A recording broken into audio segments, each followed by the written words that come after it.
Hey everyone, welcome to Manhwa Moose. Today I am reading When I Got Kidnapped. I Became the Villainess'S Favorite Puppet. Chapter 31 to 60. So without further delay, let's move into the video.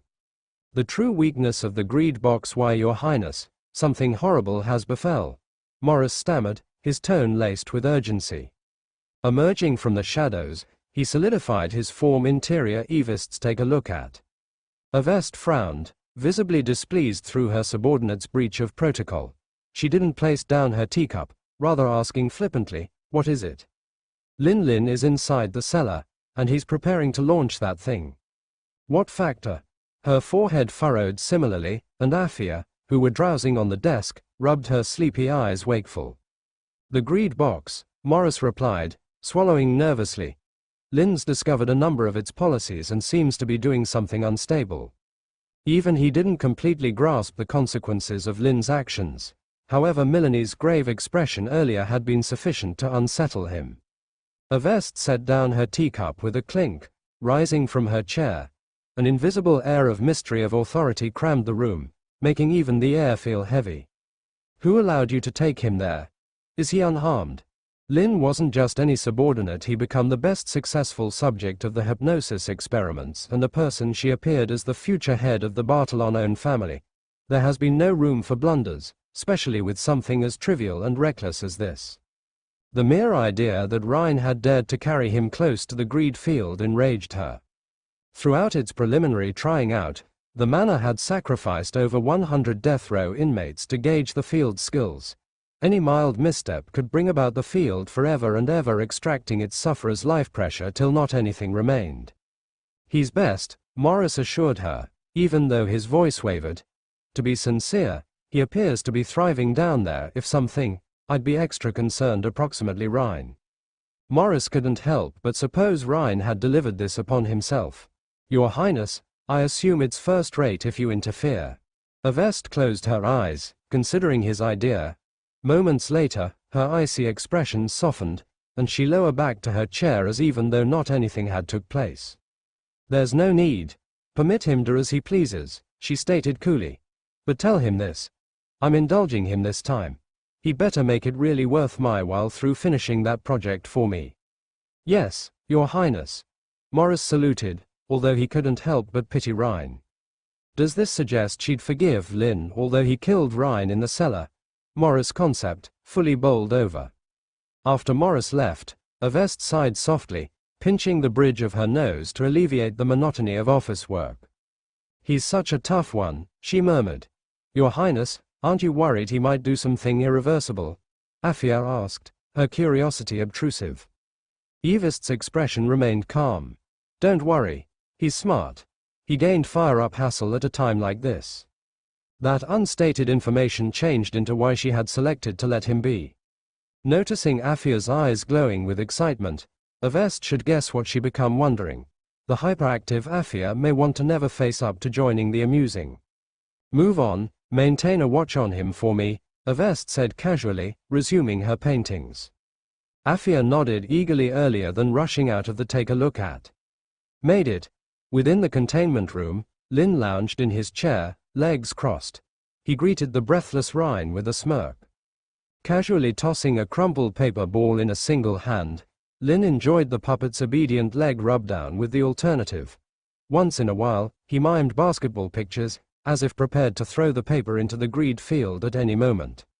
Seeing this, Ryan's anger boiled over. What do you need? He demanded, his tone wary. His fear stemmed from the message scrawled at the paper. Supply me a coin, and I'll give you a promise. Ryan Augusta will set you free. That means turned into clear. If the transaction went through, Ryan might be compelled to launch something entity changed into trapped inside the container. Violating the deal might imply loss of life, at the same time as complying would incur his father's wrath, now not to say the ire of her highness. This turned into a no-win situation. Of course, that assumed Lin could surely toss the paper into the field. Lin chuckled. You're asking the incorrect question. Shouldn't or not, it's what you want. You delivered me right here. You left me to fend for myself. Even now, I'm able to sense your barely concealed rage, Lin said, his voice dripping with mockery. So tell me, Ryan, what do you want? Gritting his teeth, Ryan tried to suppress his frustration. You watched You've Got Me found out, don't you? Don't assume you've uncovered all of the greed field's rules in just a few hours. As far as I understand, any trade with it calls for the individual making the promise to be physically gift. If you throw that paper in, the container will best recognize you because the participant. You'll be the only paying the price. No matter his phrases, Ryan didn't dare risk it. The stakes had been too excessive. Lin's smirk deepened. I called you in full, and also you're nevertheless proving me proper. Do you actually think I'd display my hand without being in reality certain I ought to kill you? Ryan iced over. You're accurate approximately one thing, Lin endured, his tone dripping with sarcasm. The change need to contain the individual making the deal. So why now not just convey that character here? He refused to problematic, dismissing Ryan as beneath his observe. Subsequent to him, the puppet redoubled its massage efforts, really hoping to avoid being Lin's next target. Lin's confidence stemmed from his earlier experiments. At some stage in one test, he wrote, "Give me a coin, and that I'll give you a drop of my blood." This time, he substituted Lin Bartolon's blood with my blood. Activating the swallower of lies, Lin lied to himself. I'm Ryan Augusta, eldest son of Baron Augusta and inheritor to the property. What happened subsequent become charming. The paper hesitated, its text glitching earlier than resetting totally.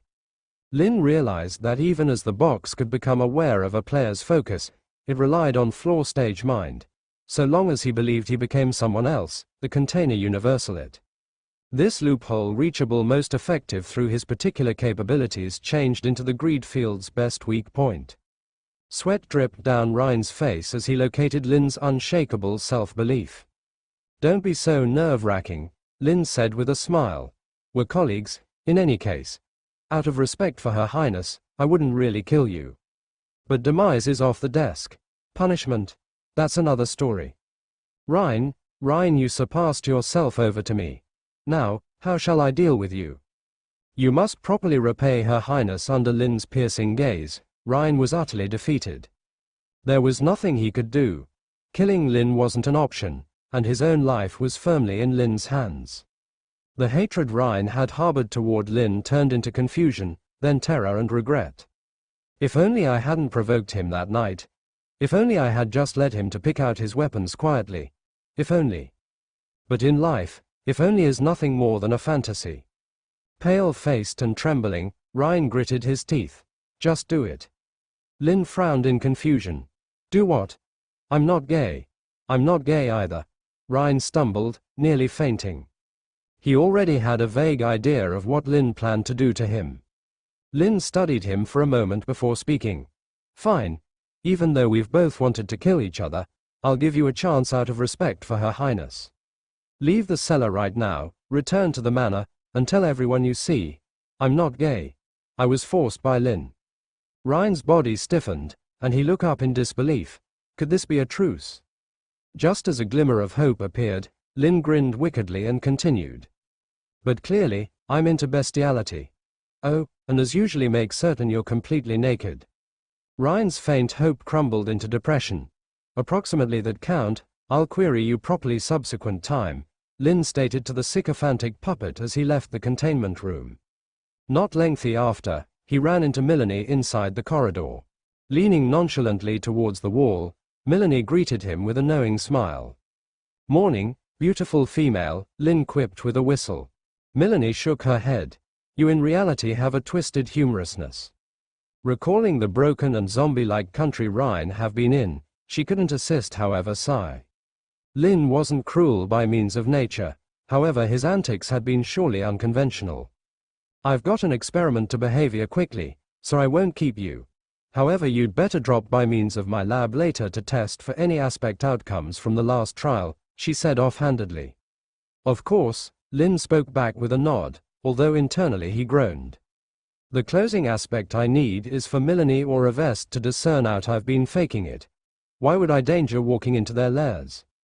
Leaving the cellar, Lin quickly noticed Afia pacing nearby, visibly annoyed. After leaving Evist's study, Afia had stealthily made her manner to the cellar. Her herbal interest compelled her to peer how Lin would manage the quandary. In spite of her lingering annoyance with him, she couldn't resist getting involved. Sneaking down the steps, she iced over whilst a bare blonde guy stumbled in the direction of her. Who? Afia's body tensed, and he or she instinctively shifted into her sword-backed dragon shape. Underneath the dim light, she identified Rhine. Her dislike for him turned into well-founded, but her allegiance to Revest and the Augusta circle of relatives had kept her from appearing on it. Now that she knew he turned into a streaking homosexual, her disdain grew. As a believer in fertility, Afia's religion revolved across the duality of male and lady, with strict adherence to heterosexual norms. In her sect, homosexuality changed into a grave taboo, punishable by means of death.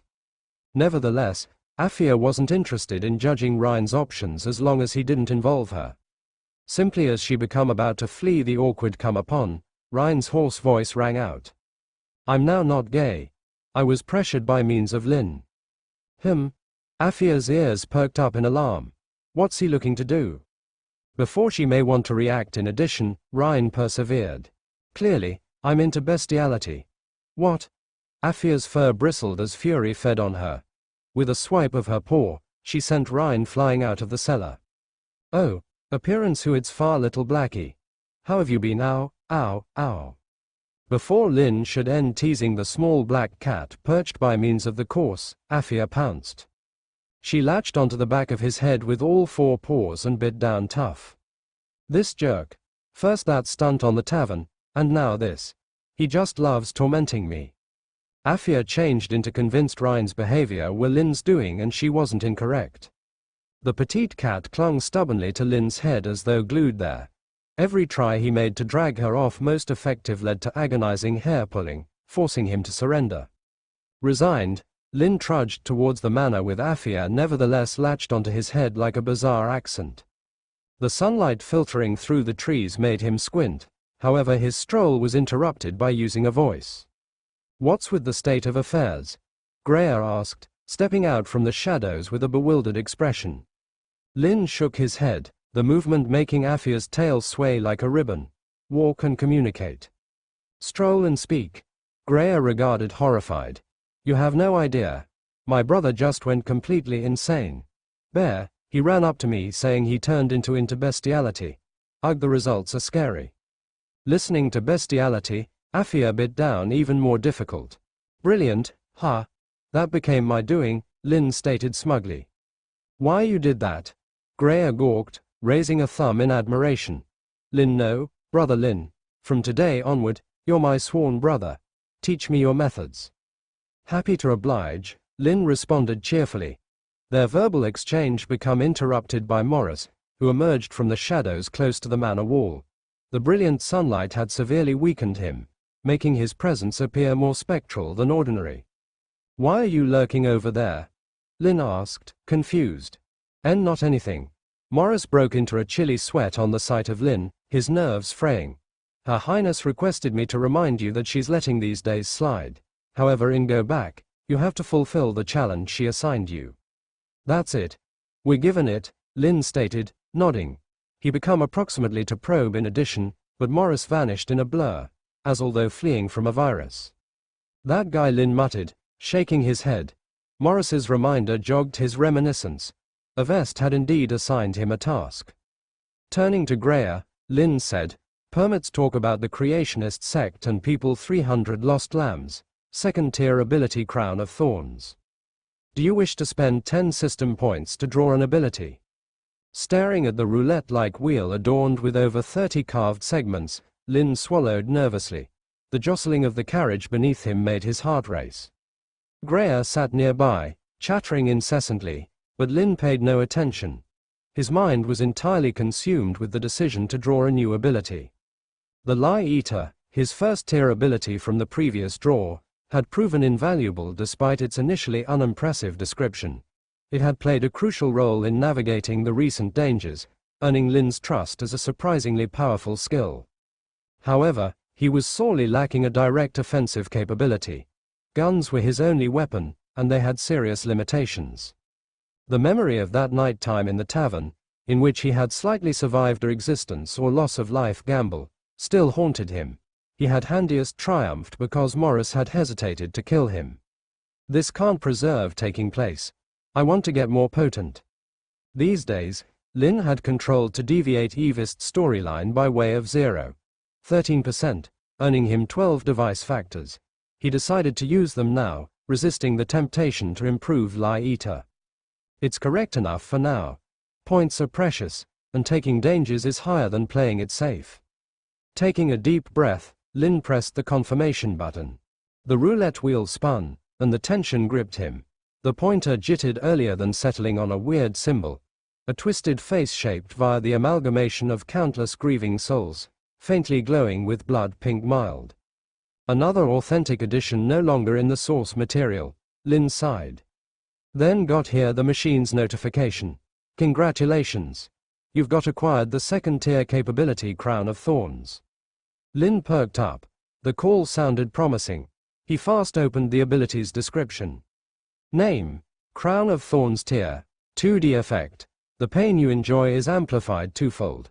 But, you may keep this pain and release it unexpectedly as an assault. Activation requirement: must own 3 or more divine factors. Improve value, 50 points.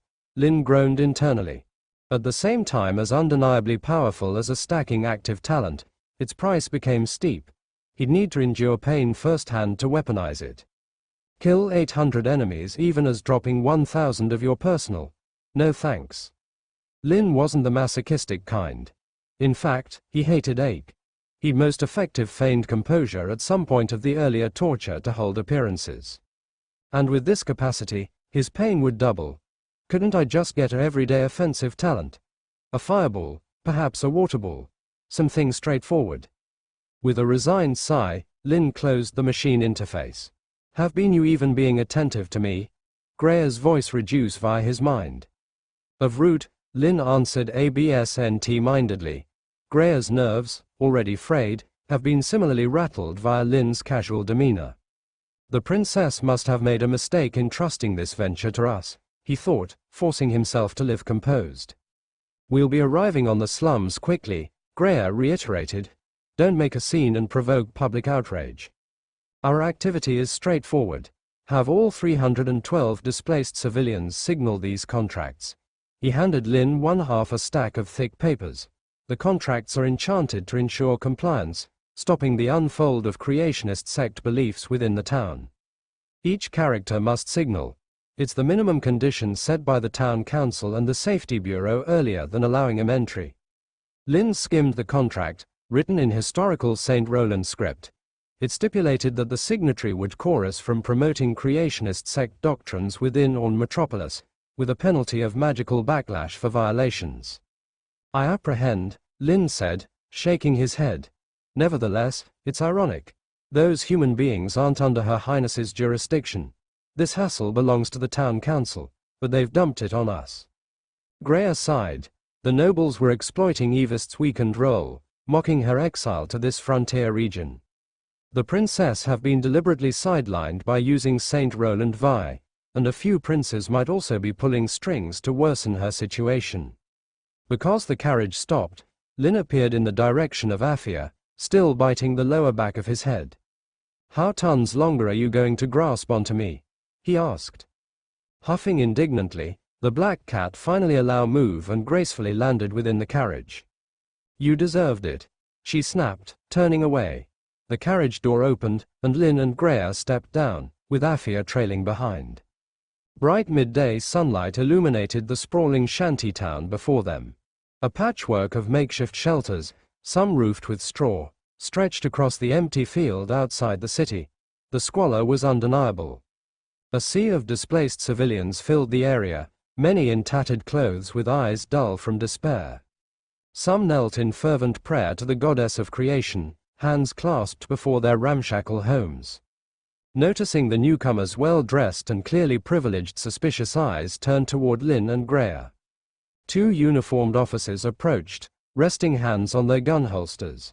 Master Greer, surprised to see you here, one officer said with a sycophantic smile.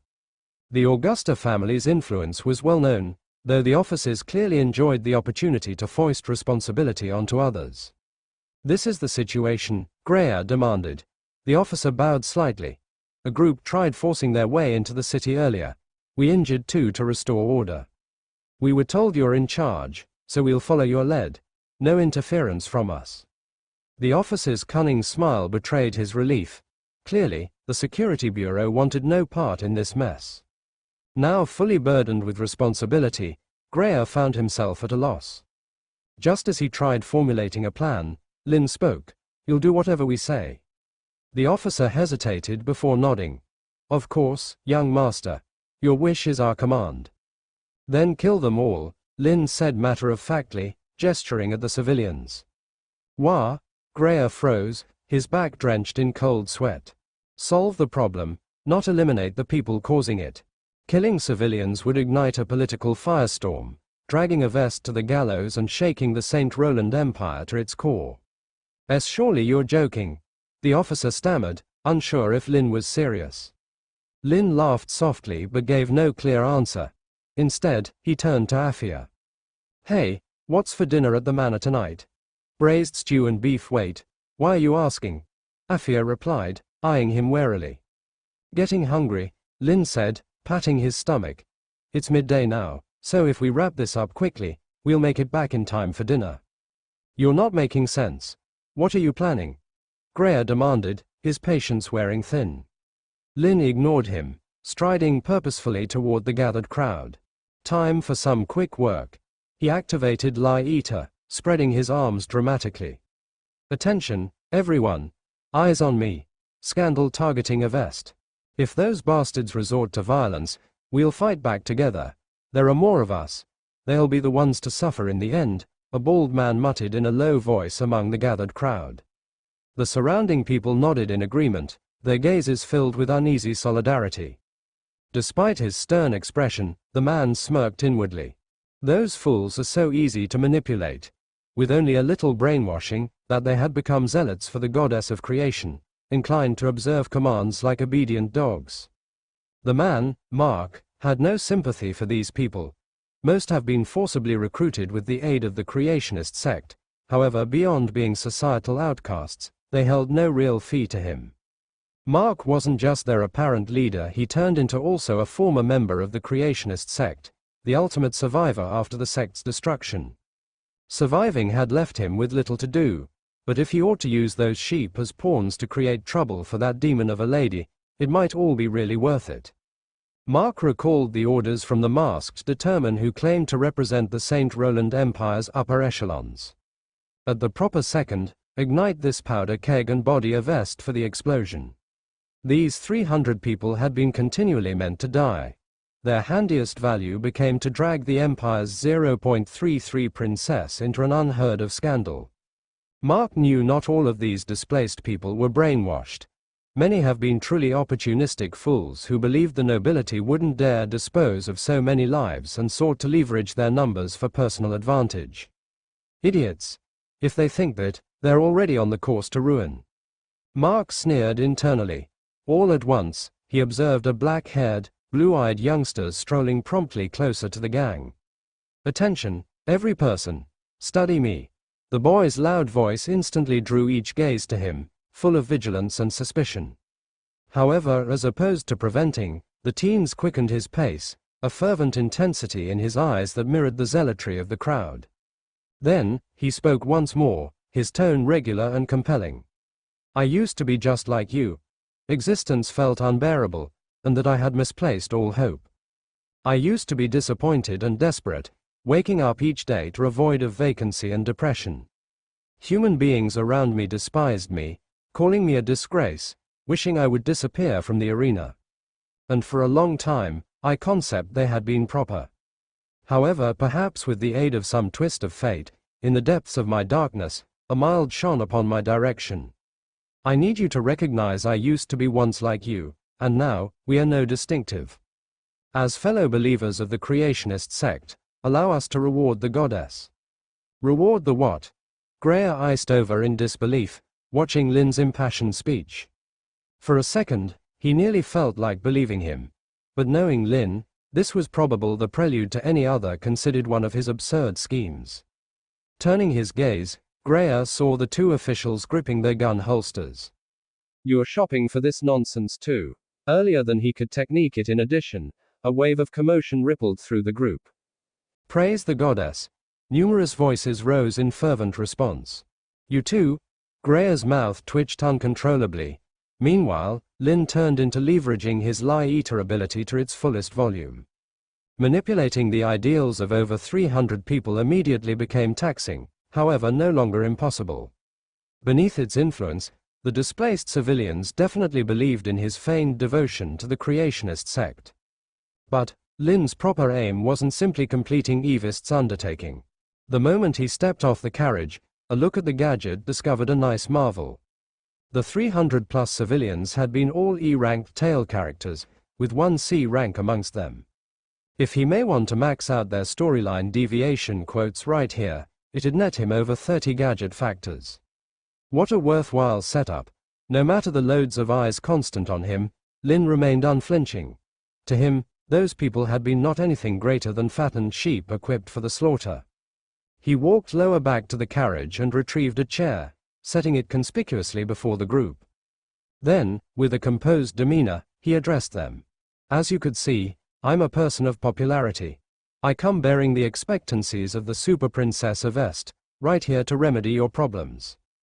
If you have grievances, feel loose to percentage them separately, or choose a consultant to talk for you. Both way, I'm able to ensure you acquire a satisfactory decision." Under the sway of Lie-Eater, his phrases have been as soothing as a gentle breeze, quick winning over the crowd. Someone from the group shouted, "What about the ones nobles forcing us to alternate our religion?" "Buddy," Lin spoke back with a shake of his head, "I'm a believer within the creationist sect myself. You should recognize that Orn Town upholds freedom of perception. Otherwise, faiths outdoor the 3 extraordinary church buildings wouldn't even exist here. This declare is baseless, and I guarantee you it will not show up." The group murmured in agreement before breaking into cheers. Watching the scene, Lin remained expressionless. Need I pity them? He wondered. No inner international as cruel as this. Sympathy is the maximum useless emotion. Once the cheers died down, Lin spoke again. "Of course, my assurances come with one condition. Your faith need to be genuinely religious. Our religion is honest." A burly, bearded man near the front shouted boldly. Lin's hobby piqued. "Come right here. I have some questions for you." The person hesitated, however, with the crowd urging him on, he nervously stepped forward. "Ask away, sir," he stated, his voice demanding. "Loosen up. I gained chunk," Lin stated with a reassuring smile. "First, why do you believe in the goddess of creation?" The person hesitated before stammering, "In the beginning I used to be taken by way of force. However later, I got here to see the goddess's mercy and found solace in her light. And before that, turned into your lifestyles going well?" Lin requested. The question appeared to strike a nerve. After a long silence, the man shook his head. "My wife was unfaithful, and even the child she carried wasn't mine. I wanted her to terminate the pregnancy, but she threatened to kill herself. I turned to drink, and my life fell apart. If not for the goddess's guidance, I wouldn't be here today." Pouring his woes out for the first time, the man hoped to earn Lin's sympathy and perhaps entry into the city. Instead, the boy sitting before him let out a cold laugh. "You're unqualified. Faith that isn't absolute is no faith. You're unqualified." Lin's mocking words left the burly man frozen in place. A moment later, the man stammered, "Why?" Lin eyed him up and down before speaking. "Tell me, what is the core doctrine proposed in Chapter 1, Verse 6 of the Creationist Scriptures?" Although he didn't understand the relevance of the question, the burly man hesitated for a moment before answering honestly. "Love all living beings in this world as you love me." It was clear that this man's faith was relatively devout. Traumatized by past experiences, he had likely latched onto the sect as a spiritual crutch. Farther away, Greer stared in shock. He exchanged a glance with Afia, both bewildered. Greer knew Lin's character well enough to guess that everything he had said so far was likely a lie. A proper imperial aristocrat like Lin couldn't possibly be a believer in the creationist sect. But the confident way he spoke, even reciting scripture, seemed too convincing to be fake. There was only one explanation. Greer recalled giving Lin a copy of the creationist scriptures while they were in the carriage. His intent had been pragmatic. Know your enemy. By understanding the sect's teachings, they could counter them more effectively. At the time, Lin had skimmed through it casually before tossing it aside, seemingly uninterested. But now, could he really have absorbed so much just from a quick glance? Greer suppressed his shock, focusing on the scene before him. Lin repeated the man's answer thoughtfully. Love all living beings in this world as you love me. You've memorized it well, I see. Of course. My faith in the goddess is absolutely devout, the burly man declared confidently. Bull! Lin suddenly shouted, his authoritative tone causing the man to pale. I'm not lying, the man protested, stepping back in fear. Lin sneered, looking him over with contempt. If that's true, then let me ask you this. Do you hate your spouse? Of direction, I do. I'd kill that bee if I ought to. The mention of his afflicted past stirred his feelings, and the person blurted out his solution without wondering. For a quick moment, expressing his rage felt cathartic. However, because the reality of his outburst sank in, he regretted it. There are such a lot of humans here together with those two armed officials. What was I wondering? He braced himself for condemnation. However, Lin not noted the murderous statement totally. As a substitute, Lin requested coldly, why do you need to kill her? I already told you it's because she's sporting a person else's bastard. The person responded bitterly. And there's the problem, Lin said. Although the child isn't yours, it's still an innocent life. If you mayn't even love the kid in her womb, how may want to you in all likelihood observe the doctrine to love all residing beings? That's a violation of the sect's teachings, a blasphemy in opposition to the goddess. His calm but slicing phrases made the man stumble, visibly shaken. Moments later, the man muttered, I may want to follow the teachings except in relation to her and that baby.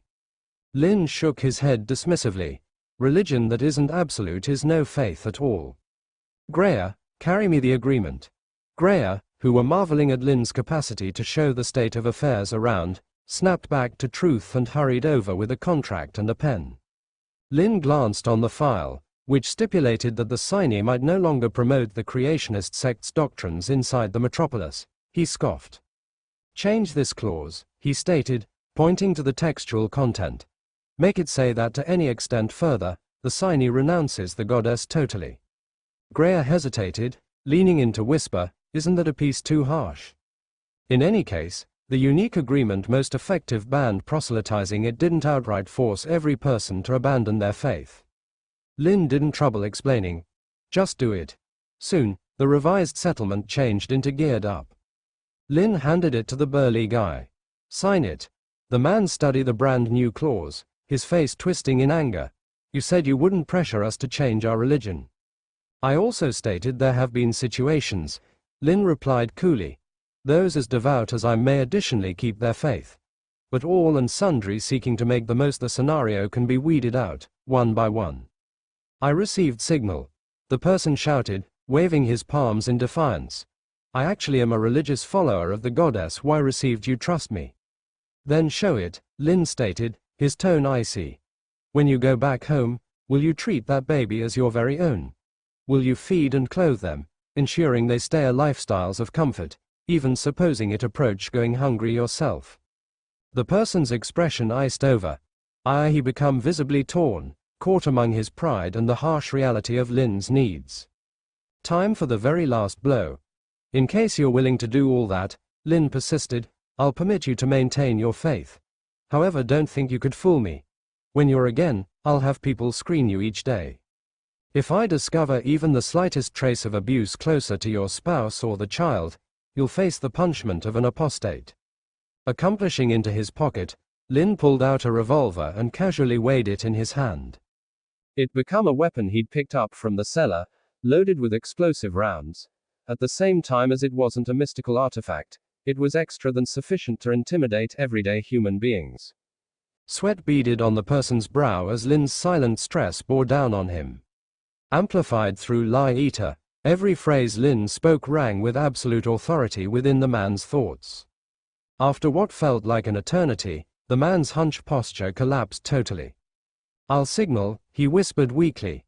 In the long run, he located renouncing his faith a ways easier than elevating an infant that wasn't his. This guy's certainly pretty good looking first rate. Seeing the primary signed exceptional agreement, Greer cheered inwardly. He glanced at Lin with admiration, feeling that this man changed into surely a genius. Because the signing of an excellent settlement required actual consent, Greer couldn't use the family's authority to pressure all of us into it. As soon as someone signed their name, an invisible restraint could come into effect. Lin watched as the dejected bearded man moved aside to attend, his face expressionless. In reality, he was pleased.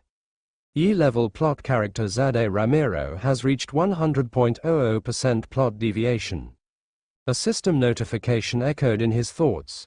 Meanwhile, the ones in the distance became restless after seeing the bearded guy sign the contract. A few cursed him for betraying his religion, at the same time as others schemed with shifting gazes, honestly as much as no top. Bang! Lin fired a shot into the air. "Quiet, next." His tone became calm yet commanding, leaving no room for argument. However, with the bearded man serving as a precedent, the others hesitated, not bold to break through. As the crowd stood indecisively, someone abruptly collapsed among them. Human beings scattered, leaving an open space in the center. Lin rose from his chair, pushing via the gang to method the fallen determine.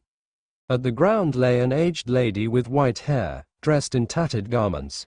Her breathing became vulnerable, and he or she regarded extremely frail. Is this a rip-off? Lin thought to himself, however maintained a concerned expression outwardly. Are you okay? Young man, I'm ill, very sick, the vintage woman murmured weakly. I need help. Please allow me into the town. Of root. It's my responsibility, Lin replied severely, then added, but before that, I've a question for you. Do you believe in the goddess? Yes, sure, of course. When I was homeless, the elders of the sect took me in, fed me, and allowed me to pay attention the goddess's gospel without hesitation. The vintage girl's soft voice revealed her devout religion. Greer, status nearby, silently sighed. If this individual died here and the incident changed into exaggerated with the aid of malicious individuals, it could harm Her Highness the Princess's popularity. They could declare that a vest compelled human beings to desert their faith, riding them to dying. No person might care approximately the creationist sect's heinous deeds, such as their human sacrifices. In any case, the majority inside the St. Roland Empire had in no way heard of this religion or its atrocities. Greer felt at a loss. However, Lin remained composed. Virtually, that's first rate. If so, as a devout follower of the goddess, you need to realize the contents of Bankruptcy 3, verse 18 of the scriptures, correct? He requested lightly. The antique woman hesitated for a second before shaking her head. I feel so burdened and unwell. I'm able to do not forget anything proper now. No worries. Permit me assist you. Lin didn't appear stricken. That passage reads, all things live and die via their own regulations. Where there is delivery, there may be death. Do no longer fear this, for I am with you. Yes, sure, that's it, the vintage woman said weakly, nodding. Lin studied her for a moment. Do you believe these phrases? Of path, she answered. Lin's expression turned stern. If that's so, you must also agree with the next part of the passage. He recited slowly and clearly, for some are strong in body, while others are frail with illness. Do not fear this. It is penance and atonement. Only when the body and soul are cleansed of sin will you ascend to my divine kingdom after death. The old woman froze, stunned. Young man, are you saying? Yes, Lin nodded. Your suffering is the goddess's test. Only by enduring it can you atone for your sins and enter her divine kingdom after death. But I can't endure it any longer, the old woman pleaded anxiously. Could you at least give me some medicine to ease the pain? No. Lin's voice turned icy. I've told you this is penance you must endure. At this very moment, the goddess may be watching your perseverance. Using medicine to escape this trial would be heresy, wouldn't it? Surely you wouldn't want to anger the goddess, Lin said solemnly. His words left the old woman speechless, her expression panicked as she fell into silence. Seeing this, Lin sighed. I'm not trying to make things difficult for you. You have two choices before you. The first, abide by the sect's teachings, endure this trial, and cleanse yourself of sin. The second, follow the example of the previous person. If you want treatment, sign this. I personally recommend the first option. Lin's expression was calm as he handed the contract to the woman. Time passed slowly. Under everyone's watchful eyes, the old woman finally closed her eyes, her dignity gone. I'll sign. E-level plot character Rona Muir has reached 100.00% plot deviation. The surroundings grew quiet again. After signing the extraordinary contract with Greer, the old woman was sent into the city for treatment by one of his coachmen. Lin glanced at the crowd's mixed expressions and smiled. Then, he casually pointed at someone. You, come here. Let me test how devout your faith really is. E-level plot character Darnell Kessler has reached 100.00% plot deviation. E-level plot character Walter Sloan has reached 100.00% plot deviation. E-level plot character Victor Crouch has reached 100.00% plot deviation. E-level plot character Arlene Colbert has reached 100.00% plot deviation. As agreement after agreement changed into signed, Greer's grin grew uncontrollable. In the meantime, sheriffs in the distance, tasked with maintaining order, exchanged glances after witnessing Lin's extraordinary movements. As soon as lower back, they might record the whole lot to their superiors. Actually, they weren't ignorant of the hidden battles in Orn Town. In reality, they had been executing orders from certain powers. To start with, each person had come to observe Her Highness Princess Avest make a fool of herself. Nobody anticipated a strange younger man to break through and completely turn the tables. Even Afia, crouched close to the carriage, turned into stunned. She had watched Lin's every pass. His seamless movements and commanding demeanor stirred an odd emotion in her heart. Though he lacked physical electricity, a clever man focused on his work had an appeal that turned into difficult to describe. She couldn't deny it. This guy turned into actually quite good looking. Afia absent-mindedly smoothed the fur on her paws, lost in notion. Racking up factors like Loopy the Lie Eater's other potential became detecting lies. With this strength, Lin without problems identified the maximum devout believers among the crowd and began his first spherical of speak remedy. The gathering of 312 humans become mostly due to the devout fans stirring up problem. Because the saying is going, strike the snake at its head. By way of dismantling the resistance leaders one after the other, the relaxation those with weak religion or ulterior reasons could be less difficult to address. They were, in any case, no anything greater than small fry. Lin mused quietly. Time surpassed hastily, and soon the nighttime sun bathed the land in a wonderful pink glow. Unknowingly, Lin had spent the entire afternoon out of doors the metropolis. He'd devoted numerous hours to conversations with the believers. Sooner or later, after the system announced its 232nd notification, most of the religious followers present had been efficaciously persuaded into signing a superb settlement. At the equal time, 23 gadget points had been delivered to his tally. A day of hard work had left Lin feeling drained. Lamentably, there was no afternoon tea or dessert to fill up his sugar ranges. As he prepared to wipe his sweat with his sleeve, he felt a weight on his shoulder. Turning slightly, he noticed Afia perched there, a handkerchief dangling from her mouth. Right here, she stated. The handkerchief carried a faint, sweet fragrance particular to girls. Oh, thanks. Lin took the handkerchief and wiped his face twice earlier than knowing something felt off. Wasn't she pouting in advance? Why is she so docile after only some hours? Noticing Lin's wondering gaze, Afia regarded a bit flustered. She turned her head away, puffing up her cheeks. It's because Her Highness asked me to keep an eye fixed on you. And because you're doing this for her, I'm able to will let you collapse here. Oh, by way of the way, where'd you get this handkerchief? That's a lady's secret. After a bit of playful bickering, Afia leapt off his shoulder in her cat form and scampered returned to the carriage. Watching her small determine, Lin couldn't help but smile before transferring his gaze again to the remaining institution of people accrued inside the distance. Some of the closing 80 people, most have been opportunists. They neither believed in the creation goddess nor desired to go into the town. Their real call for became clear: repayment. If they weren't paid a fulfilling amount, they wouldn't go away peacefully. Everybody but one balding man within the crowd fit this description. The man looked unassuming, almost mixing into the heritage. Yet, according to the gadget interface, he stood out like a sore thumb. He changed into the only C-degree plot individual a few of the believers present. Character name: Mark Blanchard. Plot level: C. Plot deviation: 0.00%. If Lin could max out his deviation, he'd earn a complete 10 device points. Such a juicy target wasn't one to let slip away. Lin also had some suspicions approximately the person's identity. In reality, it wasn't feasible for this chaos to lack an organizer. Whilst others might be innocent, the person orchestrating this mess was undeniably responsible.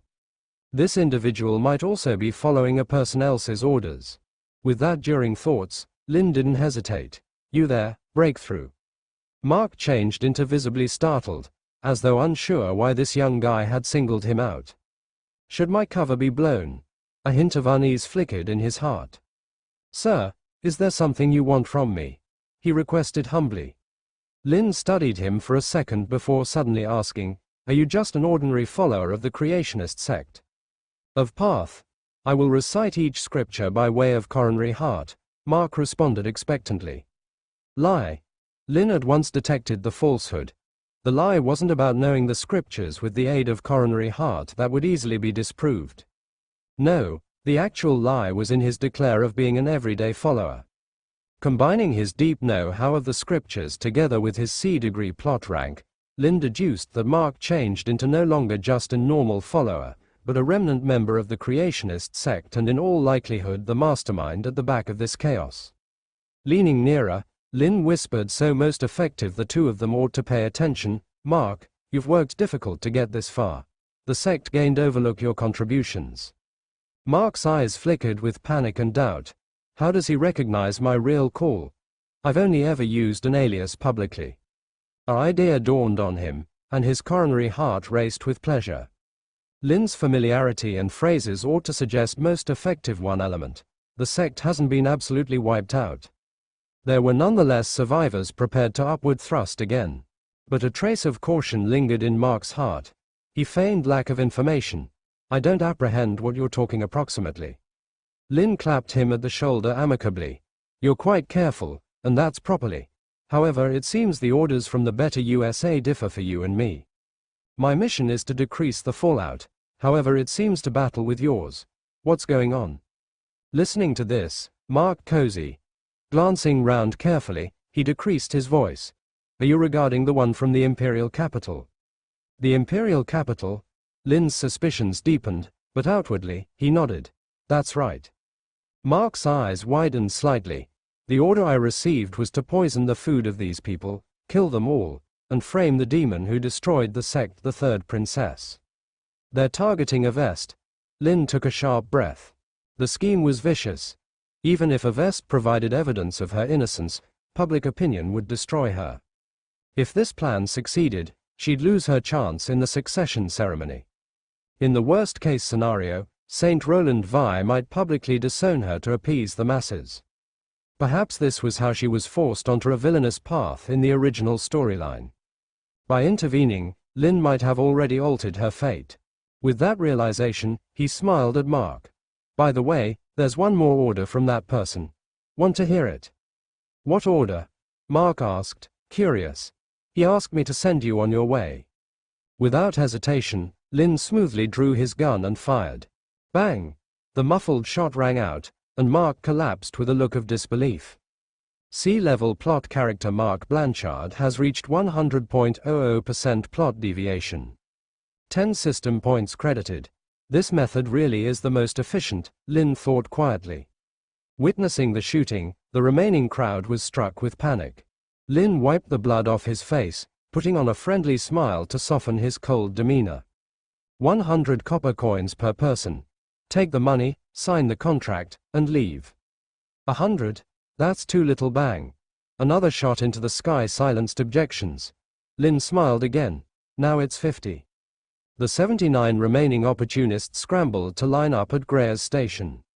Even small gains add up, they thought. Better 50 coins than nothing, especially when the alternative was death. Lin whistled as he watched them fall in line. In total, he'd earned 41 system points that afternoon. Adding the 2 he had left, his balance now stood at 43. Time to report back to that woman, giving Her Highness a surprise. Why'd you kill him? After everyone had signed their contracts, Greer finally approached Lin.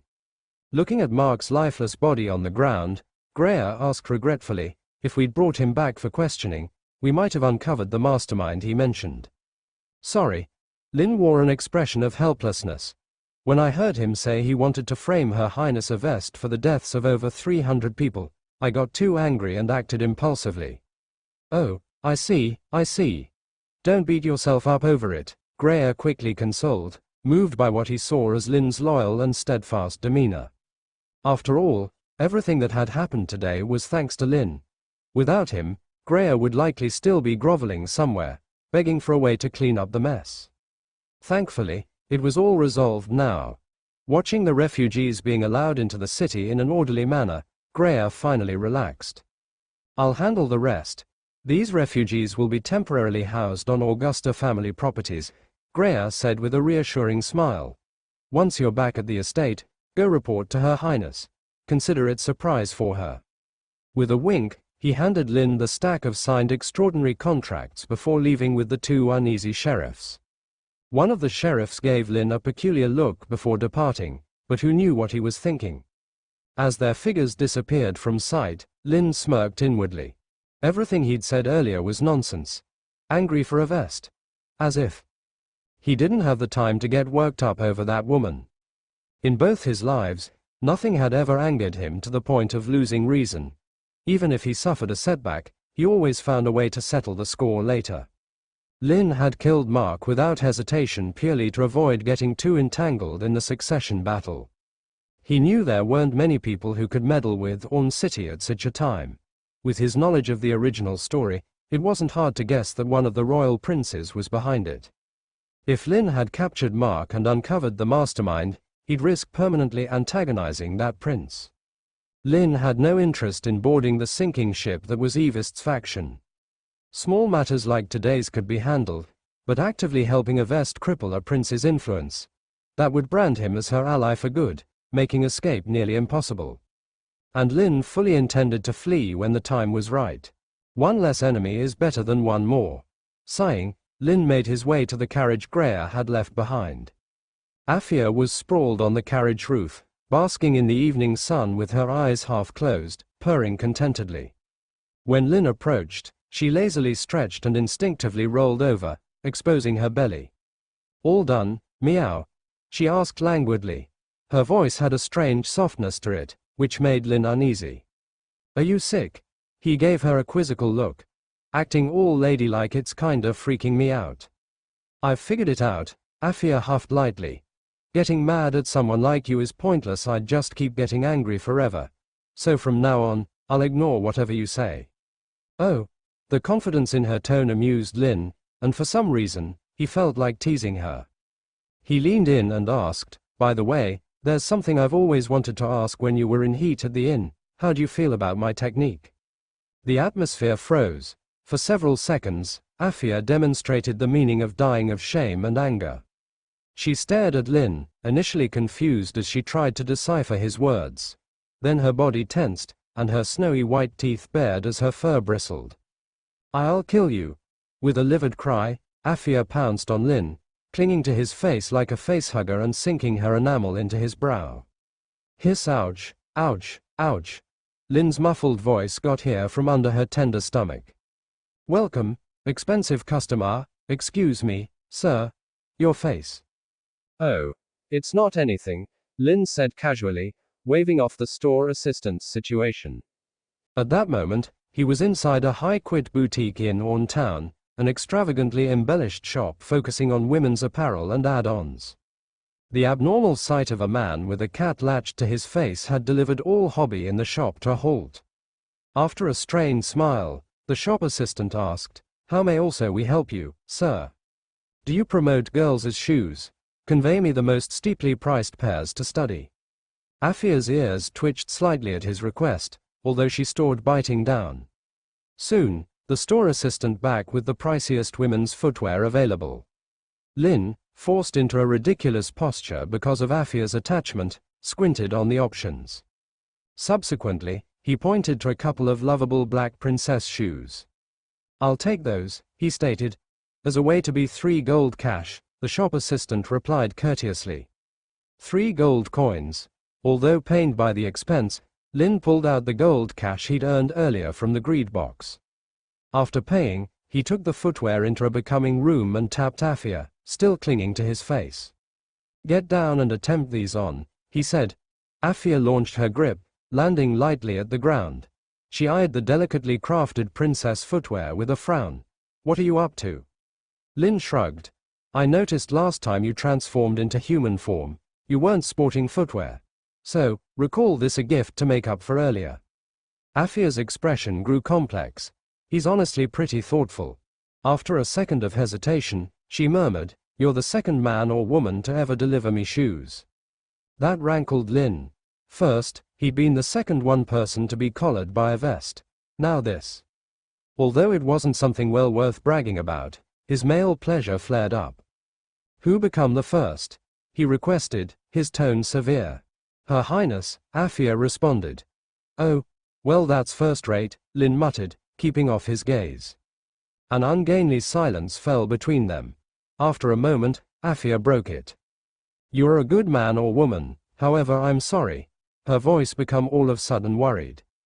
Earlier than Lin ought to respond, she grabbed the shoes in her mouth and darted off. What just happened? Even after leaving the correct room, Lin turned into dazed. The shop assistant, who turned into escorting him out, smiled knowingly. "Sir, didn't you recognize?" "Realize what?" Lin requested blankly. "For beast folk girls, they in no way put on footwear except it's for one unique event, marriage. Their husband gives them shoes as a proposal gift." Lin iced over. No surprise Afia had acted so surprisingly. "Sir, I just were given hit with a compelled correct man card." Humiliation washed over him, made worse by way of the 3 gold cash he'd spent. This is what they imply with the aid of accepting a present doesn't imply agreeing.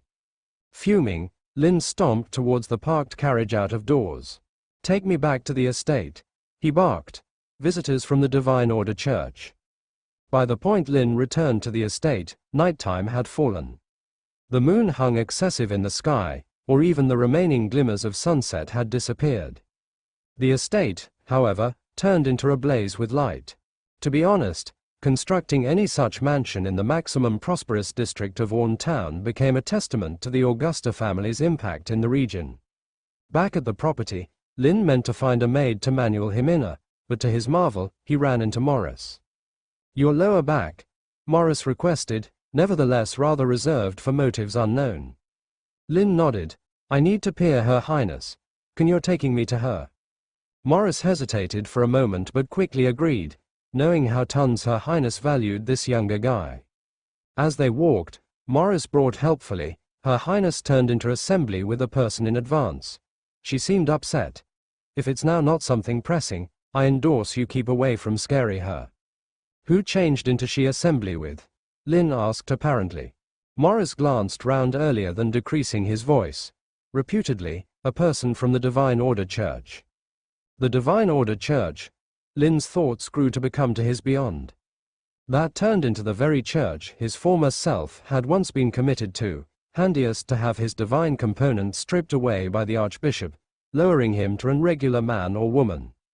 As one of the Empire's 3 main church buildings, along the Church of Silence and the Church of Abundance, the Divine Order Church had countless followers. Even in a border city like Orn, their affect became plain. Lin narrowed his eyes but stored his expression detached. "I'm here to record my progress. It'd have to be high quality." Document your progress. Morris glanced on the contracts in Lin's hand and gave him a sympathetic look. These days need to have been tough. If 3 days wasn't enough, you can ask Her Highness for an extension. She's merciful, and given how an awful lot given her kindness, she'll probably agree. Morris persisted, rambling. To be fair, this challenge is a nightmare. With such a lot of eyes watching, any mishap could blow up into a large scandal. Lin shook his head. You misunderstood. I've already resolved the matter and came to document the outcomes to Her Highness. Morris iced over mid-step. Resolved? Lin said nothing, certainly flicking the stack of contracts in his hand and handing him over. Under the nice and cozy glow of the estate's lighting fixtures, Morris flipped through the signed contracts, his jaw regularly losing. Her Highness's assembly with guests for the time being, Master Lin. Please wait in the adjoining room. As anticipated, Lin encountered Kesha near the study. The elderly housekeeper bowed barely, her expression calm. Lin nodded, taking a seat inside the adjacent lounge. After serving him a cup of warm tea, Kesha left him alone. With no person round, Lin opened the device interface to have a look at the new capacity he had unlocked in advance in the day, Crown of Thorns.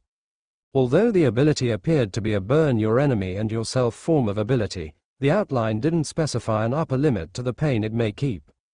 And as everyone knows, competencies without limits have a tendency to be absurdly overpowered. After some concept, Lin decided to check it. The condition for activating Crown of Thorns become having as a minimum 3 divine elements. For his former self, this would have been trivial. Unfortunately, he became now a trifling mortal. Within the novel's international, divine factors were rewards granted with the aid of deities after their fans completed rank trials. They greatly superior energy and competencies. In easy phrases, divine elements were akin to mana bars mixed with capacity amplifiers. The wide variety and quality of these factors decided how often one ought to use their abilities and how powerful they would be. As a 4th rank super, Lin's original self had possessed 136 divine factors, a testimony to his large electricity. He had also wielded a rare fantastic capacity, Hammer of Gravity, Ferment, for its damaging capability at the battlefield. With this capacity, his former self had swiftly earned military deserves and risen to grow to be the Empire's youngest captain. Now, but, matters had taken a strange flip. No longer simplest did he lack any powerful fight skills, however the abilities he did own had atypical issues, one for detecting lies and the opposite for enduring pain. His fighting style regarded to be moving from ambitious and simple to foxy and borderline masochistic. Lin sighed and opened the divine factor phase of the device interface. The machine had stated earlier that he may want to ignite divine factors using his accrued factors.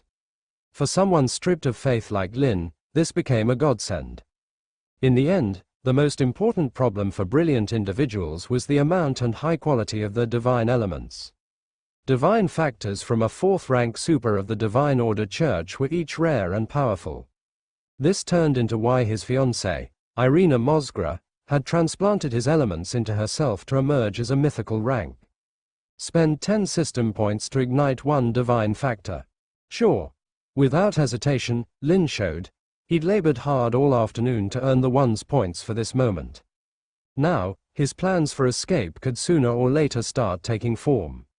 While all people idea he changed into simply an ordinary guy, he would be secretly gathering power. The thought thrilled him. Nonetheless, it's highly priced. 10 factors for 1 aspect. However, earlier than he may want to end the thought, a device notification popped up. Ignition failed. Please activate a faith first. Failed? Lin stared on the message, dumbfounded, earlier than recalling something essential. Name, Lin, race, human, age, 17, faith, none. Rank, none, extraordinary abilities, Lie Eater, rank 1, Crown of Thorns, rank 2. Divine factors, 0, remaining system points, 43. Since his former self had been excommunicated, the faith field was marked as none. Divine factors were gifts from deities, and the system couldn't conjure power out of thin air. Without faith, igniting factors was impossible. He needed to choose a new faith. But therein lay the problem. After being branded a godforsaken by the Divine Order Church, every major church had recorded his status. None would accept his conversion. Only obscure cults or minor faiths might take him in, but those options were weak, often not even tied to real deities. Furthermore, divine factors from different gods varied in attributes and potency. For instance, extraordinary individuals from the three major churches were significantly stronger than those from smaller faiths, even with the same number of factors. This impacted their attack power, combat endurance, and future growth. Although Lin's system allowed him to draw abilities freely, he didn't want to lag behind in divine factor quality. For him, it was all or nothing. Lin fell into deep thought, recalling the original novel to see if there were any clues. Who was the strongest deity in the story? As the idea formed, a cold, ethereal image of a woman surfaced in his mind. Her. Damn it. This is a deadlock. Praying to a vest from 10,000 years in the future. In the original story, among the numerous deities, if one were to determine the strongest excluding the protagonist at the finale, there seemed to be only one, Avest. She was the undisputed ultimate antagonist, bringing endless despair to the protagonist's party. How terrifying was she in the later stages? Consider her titles. The Shadow of Despair at the End of the River of Death. The supreme existence that hunts the gods, the Witch of Destruction and Ruin who brings the world to its end. Her achievements matched these lofty epithets. As the Witch of Destruction, she was the harbinger of Ragnarok, the gods' twilight. In the late-stage power creep of the story, she personally hunted countless gods, absorbing their divinity as nourishment. Her power was so immense that even after the protagonist defeated her, she couldn't be truly killed. The combined forces of the gods could only seal her in a pantheon. Much later, after thousands of years, an entire planet was forged into a magical weapon, a Damocles sword that detonated in a stellar explosion to finally annihilate her.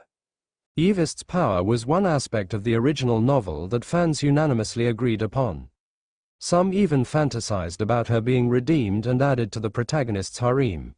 After all, once she became the protagonist's wife, her strength would no longer be a threat and would instead become an asset. Thankfully, the author resisted such a ridiculous trope. Lin sighed at the thought. To be honest, if possible, aligning with destruction as a faith would be the ideal choice. The divine factors granted by this faith were undoubtedly the strongest in the story, absurdly overpowered. Though Avest had very few followers and most of her divine power was stolen, the abilities she bestowed were unparalleled. Lin couldn't recall all the specifics, but he remembered one key point. These factors could amplify an extraordinary's abilities by 3 to 10 times while adding annihilation properties. Outrageous. The thought made Lin tempted. The problem, however, was that the faith of destruction didn't exist at this point in time. It wouldn't emerge until approximately 10,000 years later, when the world transitioned into a dark, post-apocalyptic setting following Ragnarok. Lin couldn't exactly travel to the future and pray to the Avest of that era, could he? He sighed internally, but then, an idea struck him. Wait a second. Lin suddenly recalled a scene from the original novel. At one point, the protagonist, trapped in dire circumstances, used a holy relic to summon a deity from an ancient era. Miraculously, the call succeeded, saving the protagonist. Though it might have been partly due to the protagonist's plot armor, its presence in the novel implied it was feasible. If prayers could traverse time to reach the past, there was no reason they couldn't reach the future. Moreover, the novel described the ritual in great detail, and Lin still remembered the general process. It wasn't particularly complicated. The key to success was that the protagonist had a holy relic tied to the deity. Lin's heartbeat quickened. His interest in the destruction faith wasn't solely due to its power. It was also his best option in his current situation. Activating this faith would make him its sole follower. No one could uncover his ability's true source, and he could deceive others by pretending to use different faith-based powers. More importantly, this wouldn't bind him too deeply to Avest. At this point in time, Avest had yet to ascend to godhood. The faith of destruction didn't exist in the world, not even a hint of it. Additionally, as a godforsaken individual shunned by most major faiths in the Saint Roland Empire, Lin had few paths to becoming an extraordinary again with significant power. His only other option would be to betray humanity and turn to ancient demon worship, a suicidal path. Thus, destruction offered the perfect blend of power, secrecy, and legitimacy. A Vest of the present wouldn't know about her future self, and her future self couldn't alter the past. Lin could exploit this gap in information to his advantage. If things ever went south, he could always cut ties just as gods could abandon their followers, followers could switch allegiances. Many high-ranking extraordinaries had done just that, seeking greater power. With his motivation set, Lin now needed a method. To replicate the protagonist's ritual, he'd need the same prerequisite, a holy relic. Sipping his tea, Lin pondered deeply. In his past life, relics often referred to sacred Christian artifacts, like the Shroud of Turin. Such items were considered relics due to their proximity to a divine presence, carrying traces of its power and essence. Ultimately, relics were defined by their believers. They could be mundane objects left behind by a deity before ascension, later shrouded in legend and mystery. Some relics possessed extraordinary abilities, while others were purely symbolic. Lin's thoughts coalesced into a realization. If relics were tied to divine proximity, then any item imbued with Yves's extraordinary power or life essence could potentially qualify as a relic to communicate with her future self. It's well worth a try, Lin thought. Creak. The door to the living room opened, snapping Lin out of his mind. He seemed up to look Kesha status at the doorway. Her Highness has finished her meeting and desires to look you, the aged housekeeper stated without expression. Suppressing his swirling mind, Lin nodded, grabbed the stack of superb contracts, and stood. Kesha's gaze lingered at the contracts in brief, a glimmer of wonder flickering in her eyes. Underneath her guidance, Lin quickly arrived on the take a look at. As they approached, the door swung open, revealing a center elderly man in clerical apparel gripping the cope with a dour expression. Please, Your Highness, reconsider our church's idea, he stated grimly. Get out. The icy voice from within the Observe carried an undertone of threat. Conventional Avest, Lin idea. Her willingness to bark orders at clergy from one of the Empire's three main churches was completely in character. Lin even puzzled if in the future she'd communicate to Saint Roland Vi, her very own father, in the equal manner. As soon as the Divine Order Church's envoy disappeared down the corridor, Kesha signaled for Lin to enter the look-at. Inside, Yves's face still carried a trace of anger. Lin bowed respectfully, cautious not to irritate her mood in addition. I'm right here to deliver proper information, now not to get stuck within the crossfire, he concept wryly. Seeing him, Yves's bloodless demeanor softened barely. What's it? She asked. Mission achieved. Avest turned into furious. Because the 0.33 princess of the St. Roland Empire, it were a while on account that she'd remaining felt threatened. No matter being the least preferred amongst her siblings, her innate power intended she rarely encountered such audacity. Greater regularly than now not, human beings cowered in fear earlier than her. But nowadays, a silly insect from the Divine Order Church had dared to make veiled threats against her. The Divine Order Church, one of the Empire's three foremost churches, had grown increasingly more domineering in current years, even outpacing the church buildings of Silence and Abundance in a few respects. Their Inner Star Knights now rivaled the Royal Protect in size, and their top-tier extraordinaries had been equally bold. Amongst them were 6 fifth-rank legends, inclusive of the newly ascended heiress of the Snowhawk Circle of Relatives. Rumors suggested that the church even had a 6th-rank demigod, a former archbishop, stored alive in a coffin through numerous methods, ready to rouse most effective in instances of existential disaster. Their arsenal of sealed artifacts changed into equally terrifying, boasting at the least 4 registered Grade 0 objects, not to say the unrecorded ones. Even setting apart their military might, the Divine Order Church was unequaled in sheer wide variety of fans, making it the biggest faith inside the St. Roland Empire. In Orne City on my own, 1/4 of the town's 800,000 citizens have been adherents. No surprise they'd grown so boastful. However, to Avest, their hubris changed into intolerable, for them to deal with royalty with such disdain. She recalled the needs made by means of their envoy and scoffed. The problem, unsurprisingly, revolved around Duke Tyrius. As governor of the southern province, Tyrius had grown an increasing number of pissed off with the unchecked power of the churches in the vicinity. The empire's preserve on the south was tenuous at satisfactory. Bordering each the frontiers and the demon battlefields, the vicinity had turned out to be a hotbed of struggle, with cities teetering on lawlessness. In such harsh situations, the not unusual folks clung desperately to religion for solace. This fertile floor allowed the church buildings to develop like unchecked weeds, with the Divine Order Church main the rate. Their affect became so pervasive that even neighborhood authorities or bodies, just like the Metropolis Council and the Safety Bureau, were either complicit or powerless to behave. It became laughable. The royal-owned family hadn't obtained taxes from those border cities in years, a magnificent amount of unpaid dues. The churches, of Path, provided tax comfort guidelines as a cover. However, instead of improving the lives of the people, those taxes had been funneled into donations or ways exceeding the unique sums. Duke Tyrius had come to Orne Metropolis to address those troubles, more often than not to accumulate taxes. Not anything, however, taxes. And yet, the church buildings had grown restless upon his arrival. The Divine Order Church had sent an ambassador to Avest, hoping to use her as leverage towards the Duke. Their concept changed into laughable. They desired her to create chaos, delaying the tax investigation to provide him time to transfer their wealth. In return, they would generously make contributions 50,000 gold cash to her succession ceremony marketing campaign. 50,000 gold coins. That's all they suppose I'm well worth. Avest felt insulted. Except, everyone knew her experience to Orne City turned into supposed to forge an alliance with Duke Tyrius.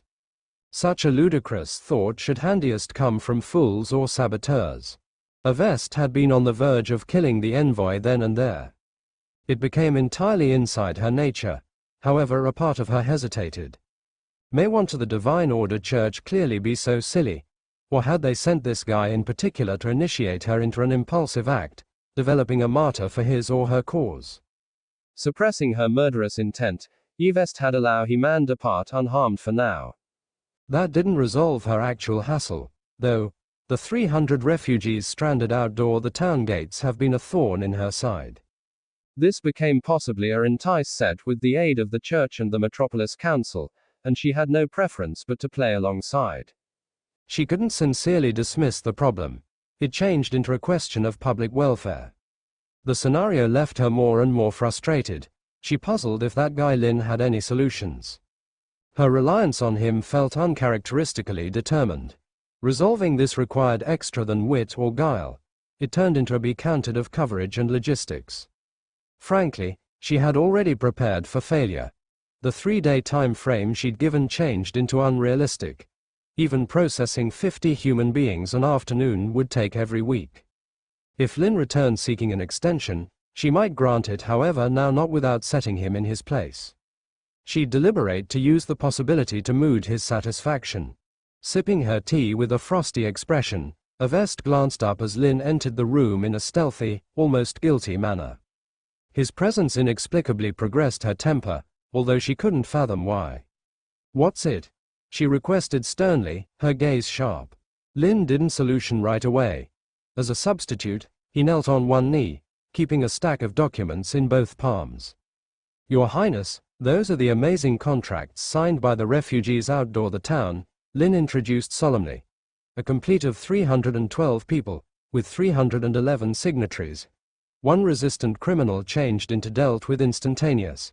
The rest are right here. Project completed." His voice was firm, echoing through the room and beyond, loud enough to forestall passing maids of their tracks. Avest stared at him, momentarily stunned. What did you say?" "Lin, this princess shall reward you." What did you simply say?" Yvest's voice was packed with astonishment. Calm and collected, Lin repeated his announcement. As he spoke, a acquainted device notification chimed in his thoughts. S-level plot character Avest Roland Alexini has increased plot deviation by 0.53%. "What the?" Lin turned into greatly surprised. This minor deviation by myself had earned him 40 machine points. It became an absolute windfall, far surpassing the points he'd scraped together in the course of the entire afternoon's hard work. With this, Lin's total surged to 83 points, a fortune via his current requirements. He could now, don't forget, upgrading Lie Eater or Crown of Thorns to the subsequent rank, even though he doubted it'd be of much use in the intervening time. His prediction had been spot on. His actions had indeed rewritten Eavest's destiny trajectory, if only slightly. As these thoughts flitted through his mind, a faint, elegant scent of roses wafted toward him. The stack of contracts in his hand suddenly lightened. Looking up, Lin realized Avest had approached without him noticing. She now held the contracts, flipping through them with a serious expression, meticulously examining each clause and signature. Every name was signed with precision, each marked with a fingerprint in ink. Lin took the opportunity to observe Avest more closely. Her style had changed once again. Today, her glossy black hair was swept into an intricate updo, adorned with lavish, colorful jewels that exuded elegance. She wore a flowing bohemian-style crimson dress, embellished with floral patterns and diamonds. The dress fell just below her knees, revealing slender legs clad in sheer black stockings, paired with finely crafted high-heeled ankle boots. Compared to her previous austere black attire, today's ensemble made her appear softer, more mature. She radiated the graceful allure of a noblewoman, despite her youth. In modern terms, she's the epitome of an elegant wife archetype, Lin mused. But such beauty was for his eyes alone. Others would shrink away, too overwhelmed by fear or disdain to truly appreciate her presence. Time ticked by as Avest pored over the contracts. The further she read, the harder it became for her to hide her astonishment. The faint power imbued within the extraordinary contracts was palpable, confirming their authenticity. Verifying the situation was straightforward. She could simply dispatch someone to the city gates. If Lin had failed to resolve the issue, the nobles and officials colluding with the Divine Order Church would never have allowed the refugees into the city. In fact, they would have relished seeing her struggle with the crisis. Yet, against all odds, a seemingly ordinary young man had neutralized this peril with ease. Eavest's breathing quickened. Initially, finding Lin had been a stroke of unexpected luck. But his intelligence and capability had consistently exceeded her expectations. This flawless resolution lifted a significant burden off her shoulders. It not only deflated her enemy's arrogance but subtly boosted her own reputation. With the refugees no longer a source of leverage, the weight pressing on her eased significantly. For the first time in a long while, Avest felt an unprecedented sense of relief. How long has it been since I last felt this way? It was intoxicating. Sitting back and issuing orders, only to be met with delightful results. It was no wonder her siblings surrounded themselves with the finest advisors. Eavest's heartbeat quickened as she savored this newfound elegance, the power to solve problems without resorting to violence. But until now, she'd lacked anyone in her retinue comparable to Lin. Not even someone close. This realization solidified her determination. No one else could have him. With a glimmer in her eyes, she turned to Lin.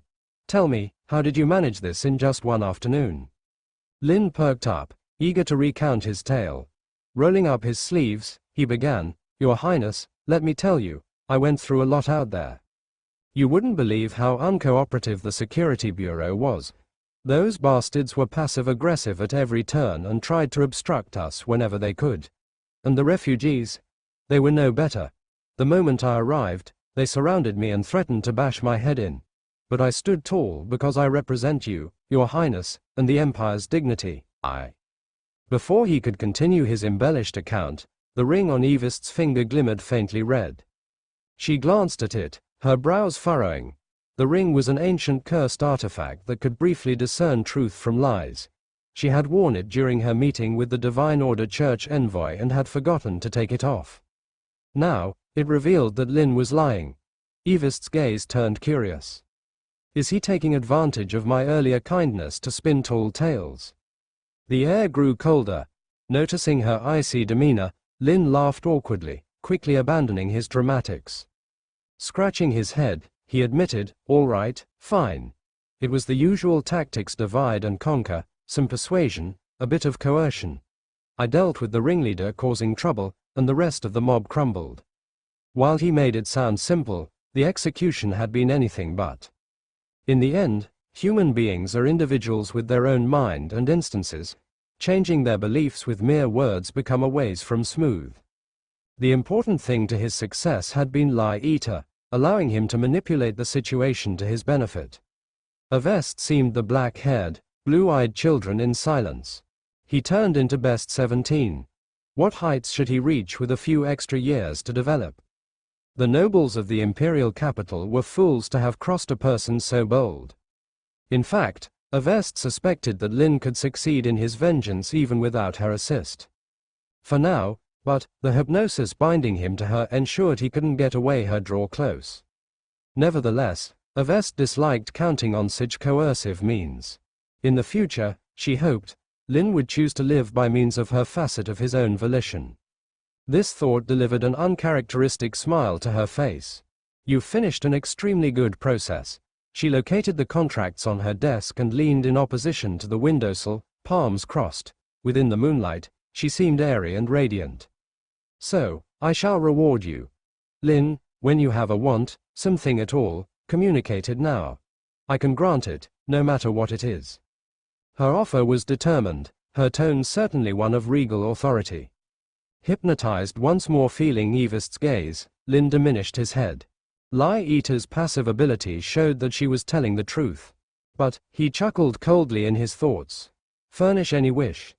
If he have been to mention something absurd, like wanting to touch her chest, could she certainly comply. Even if she agreed at the floor, she'd possibly pull another trick, just like the ultimate time she performed phrase games.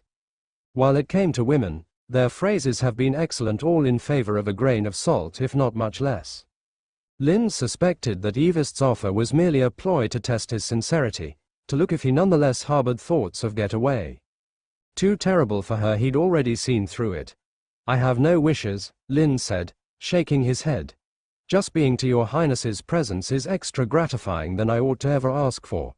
My simplest wish is to remain by your facet, simply as I'm now." However, Lin had ignored something vital. This wasn't only a standard myth novel, it changed into a real, unpredictable global. Many things that didn't exist in the unique novel have been very actual right here, together with the hoop on Evest's finger. Unbeknownst to him, she had come prepared. Hearing Lin's flowery words, Avest have to have felt pleased. Alternatively, her gaze flicked to the faint purple glow of the hoop on her finger. He became lying. Avest narrowed her eyes, however didn't show her displeasure outwardly. Instead, she spoke in a calm, measured tone. "You have to suppose cautiously. I rarely make such promises." Lin's dismissal stemmed from his own assumptions. Avest had certainly made the provide to draw him nearer. Her willingness to grant a want wasn't an empty gesture, it turned into authentic. That stated, her generosity had conditions. His wish could be for money, sealed artifacts, status, electricity, or maybe a person's life. However, it needed to align together with her interests. If he dared to invite for freedom or something absurd, like a personal maid to serve him, she'd surely slap him first earlier than rejecting him. Alas, Lin hadn't grasped this nuance. "I don't have any desires, or rather, your Highness's desires are my needs." He silently congratulated himself on dodging her trap. His unwavering tone carried the weight of a person who had experienced loss. Feeling the warmth from her ring, Avest stifled a laugh born of both amusement and frustration. It turned into atypical. Whilst Lin had been trying to get away her, she had used every technique: threats, coercion, lies to preserve him by means of her aspect. Now, while she simply desired to furnish him a wish, he spoke back with evasion and deception. Why was he always this type of handful? Wouldn't it's less complicated if he simply made a desire like I desired?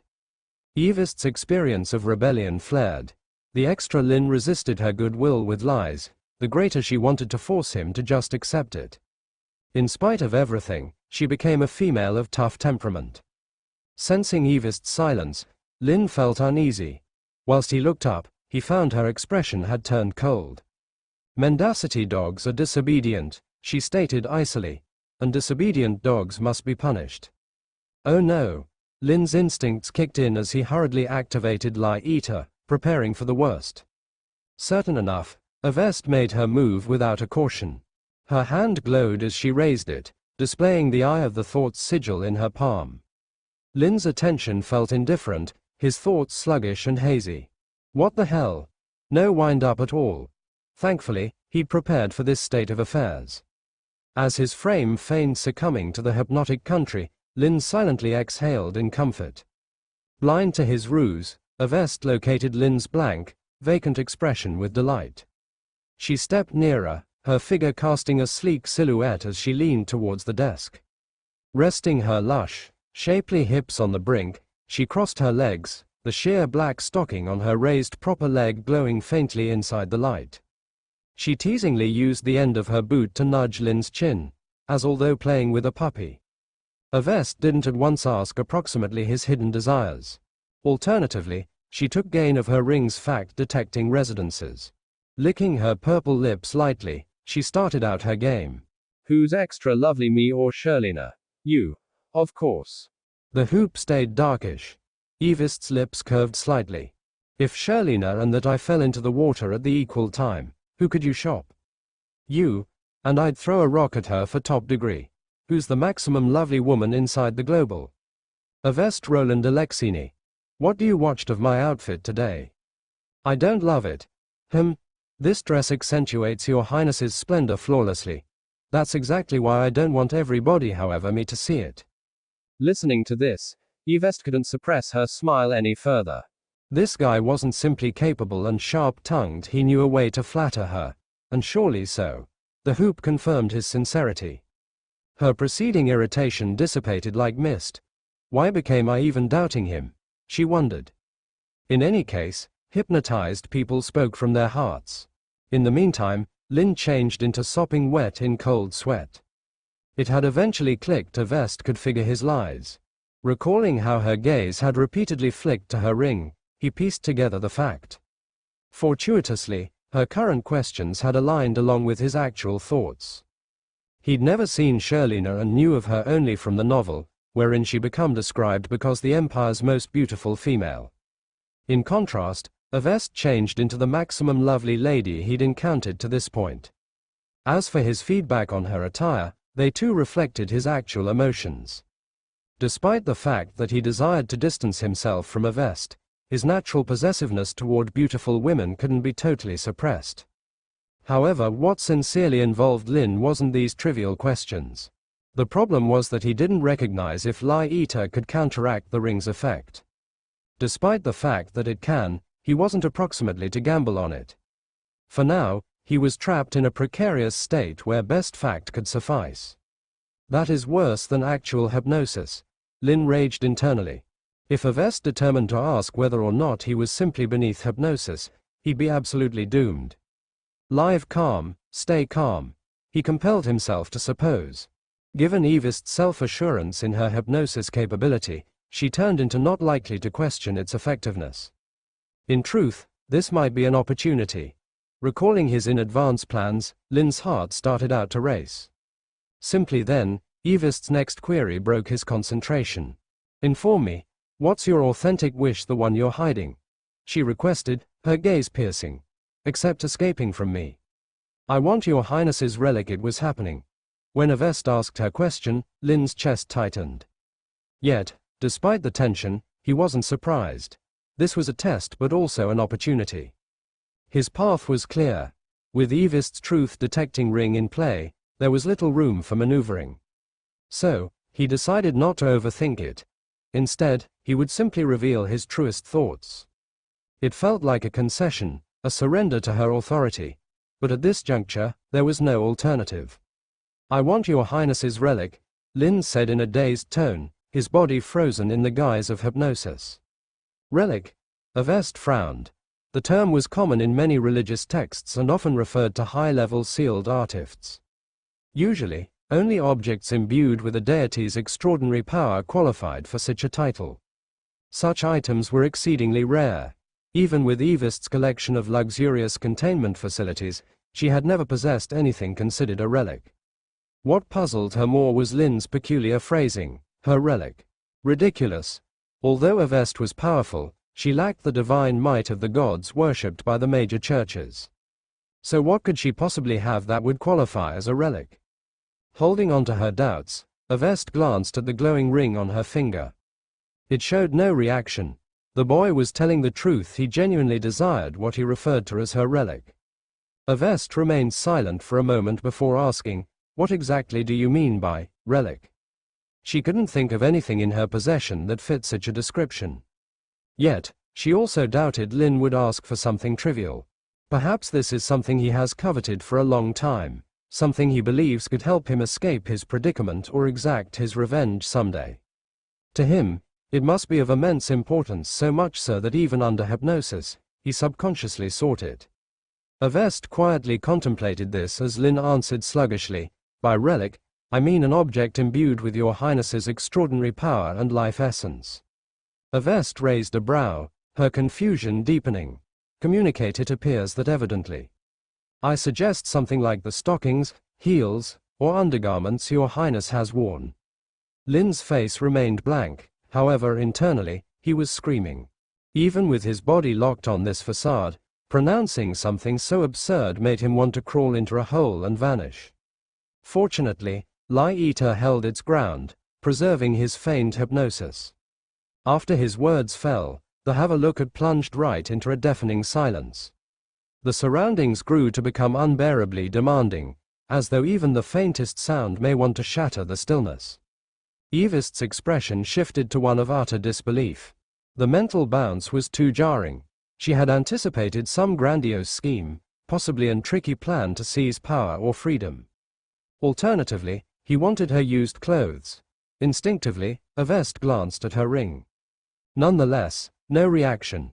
He became telling the reality. Lin simply desired her stockings and undergarments. As a way to him, such matters qualify as relics. The belief struck Avest as absurd. "What could you even do with them?" she requested coldly. "Use them." The reaction was so succinct it bordered on cunning. Within the Saint Roland language, the word use carried ambiguous connotations. Listening to it, Avest's expression shifted subtly. Her confusion and bemusement gave way to a combination of disdain and mockery. "I don't recall ever owning a dog with such filthy mind about its master," she stated icily. She located her booted foot on Lin's shoulder, the end pressing down lightly and grinding in a planned movement. Though now not painful, the gesture reeked of humiliation. Feeling her foot in opposition to him, Lin inwardly frowned. Perhaps the timing isn't proper. Maybe her favorability isn't high enough yet. His dazed gaze remained constant on Avest. However, underneath the surface, he carefully located her reaction. Despite the contempt in her eyes, the mild from the look-at's lamps found out a faint blush on her face. Wait, is she embarrassed? No, that didn't appear probably. Lin quickly dismissed the concept.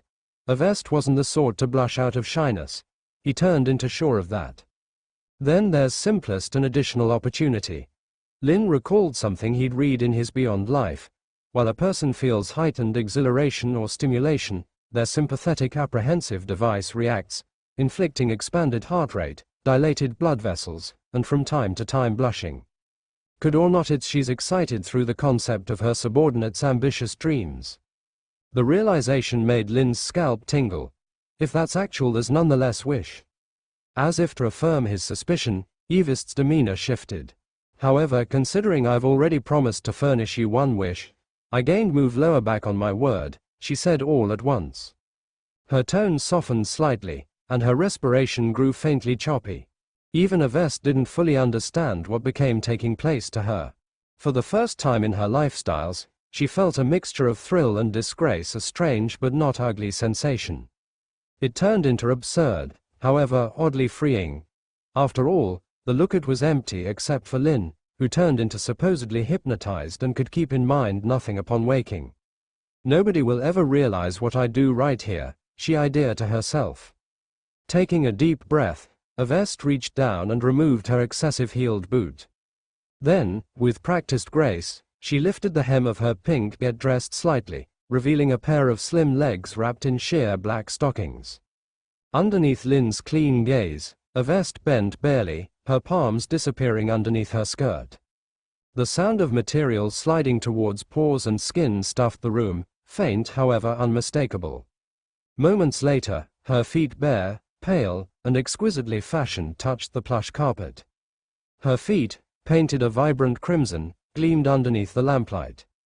The black stockings that had formerly decorated her legs had been long past.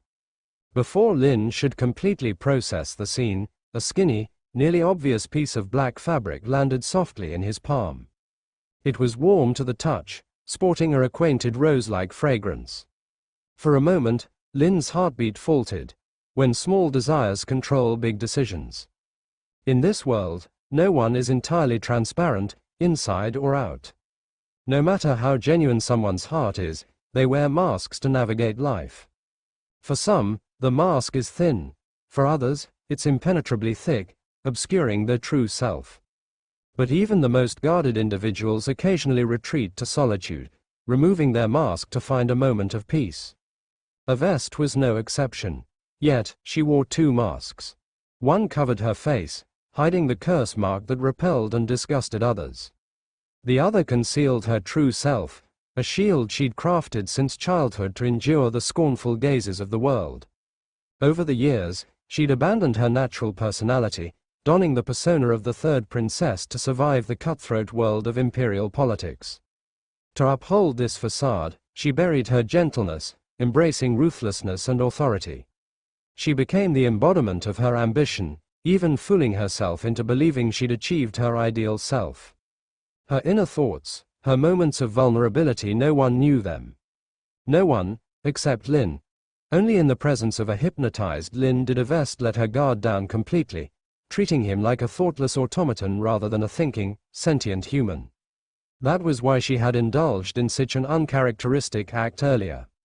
Of course, part of her was fulfilling Lin's supposed wish, upholding her word.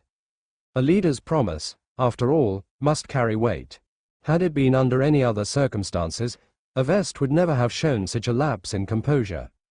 Now, her cheeks were tinged with a faint flush, as though she'd downed a glass of fine wine.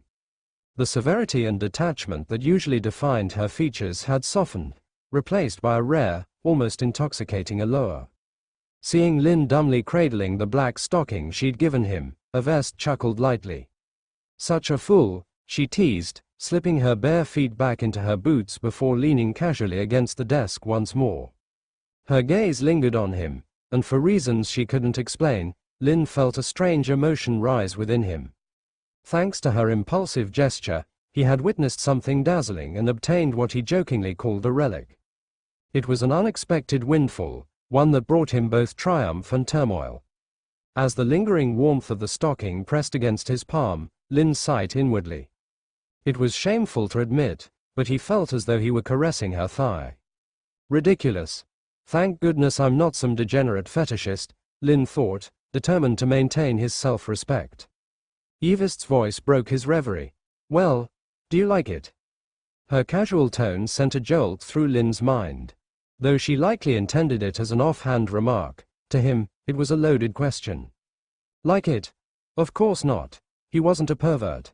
But denying it outright wasn't an option. Her truth-detecting ring would expose his lie instantly.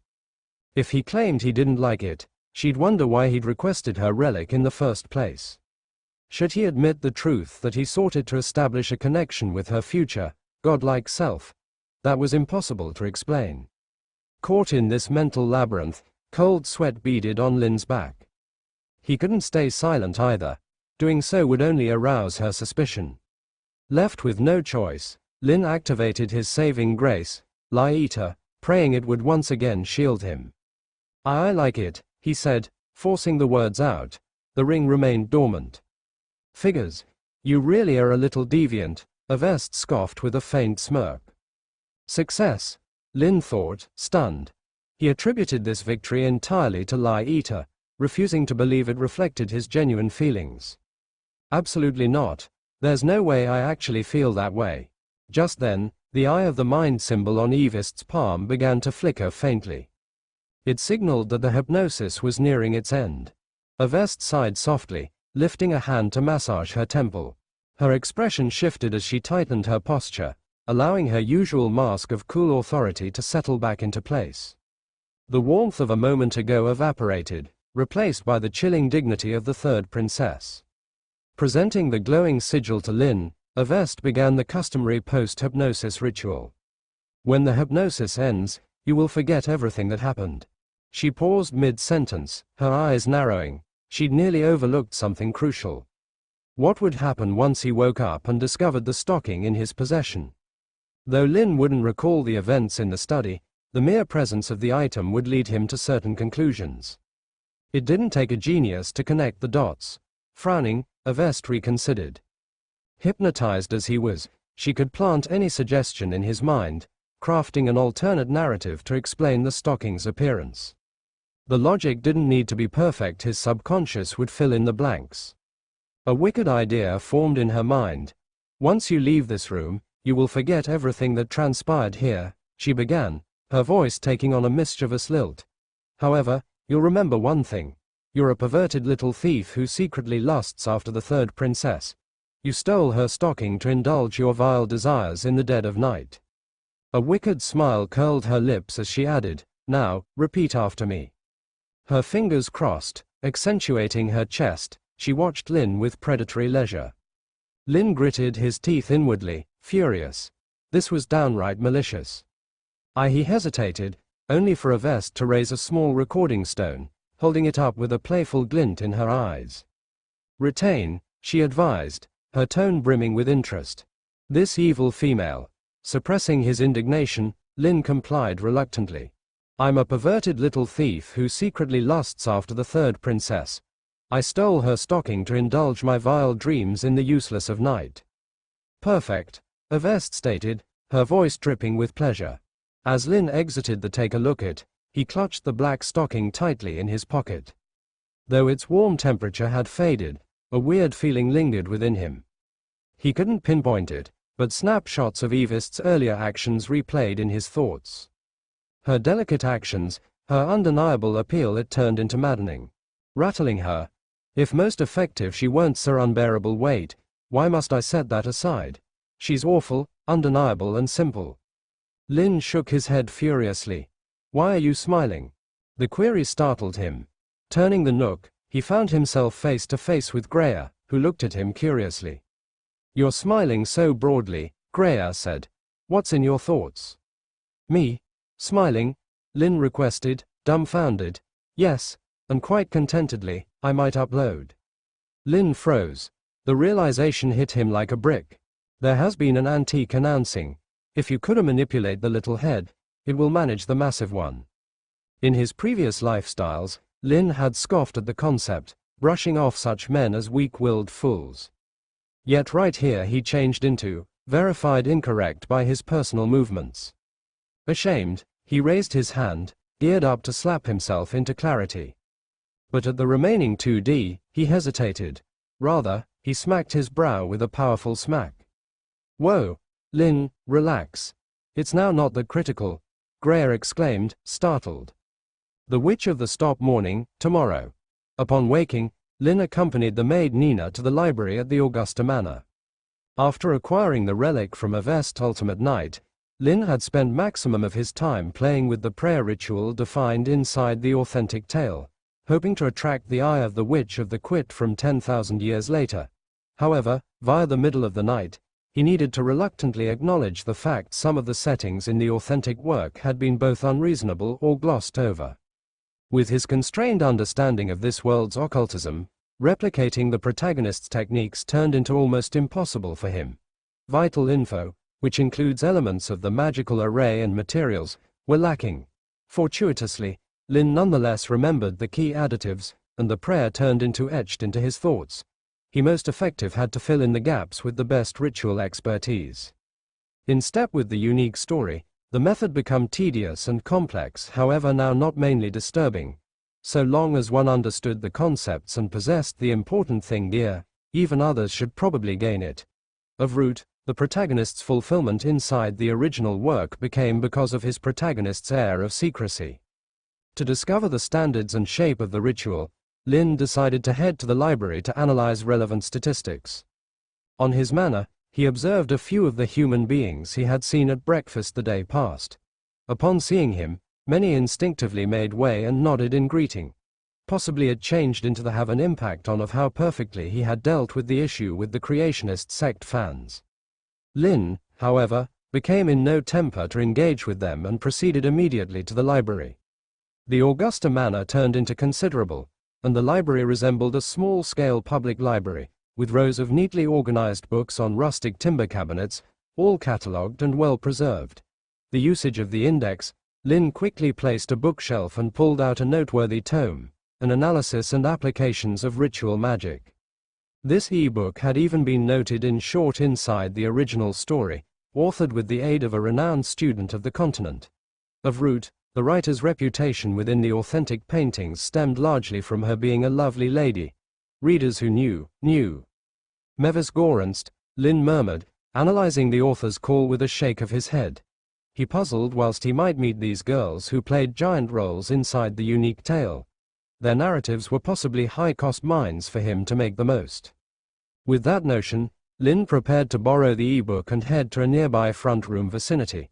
But he iced over while he spotted someone sitting inside the distance. It became Afia, and today, for a few reasons, she seemed in human form, seated at a wooden table and gazing several books with a distressed expression. Perhaps because she didn't have a mission these days, she had swapped out the black leather outfit he had seen her wear before, wearing an outstanding princess get-dressed instead. She appeared even extra fascinating and lovable. Lin cleared his throat and approached with a greeting. "Proper morning, stunning girl," he said, whistling as he walked over.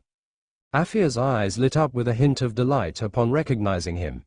However, then her expression became aggravating, and she or he subconsciously pulled her slim legs back below the desk.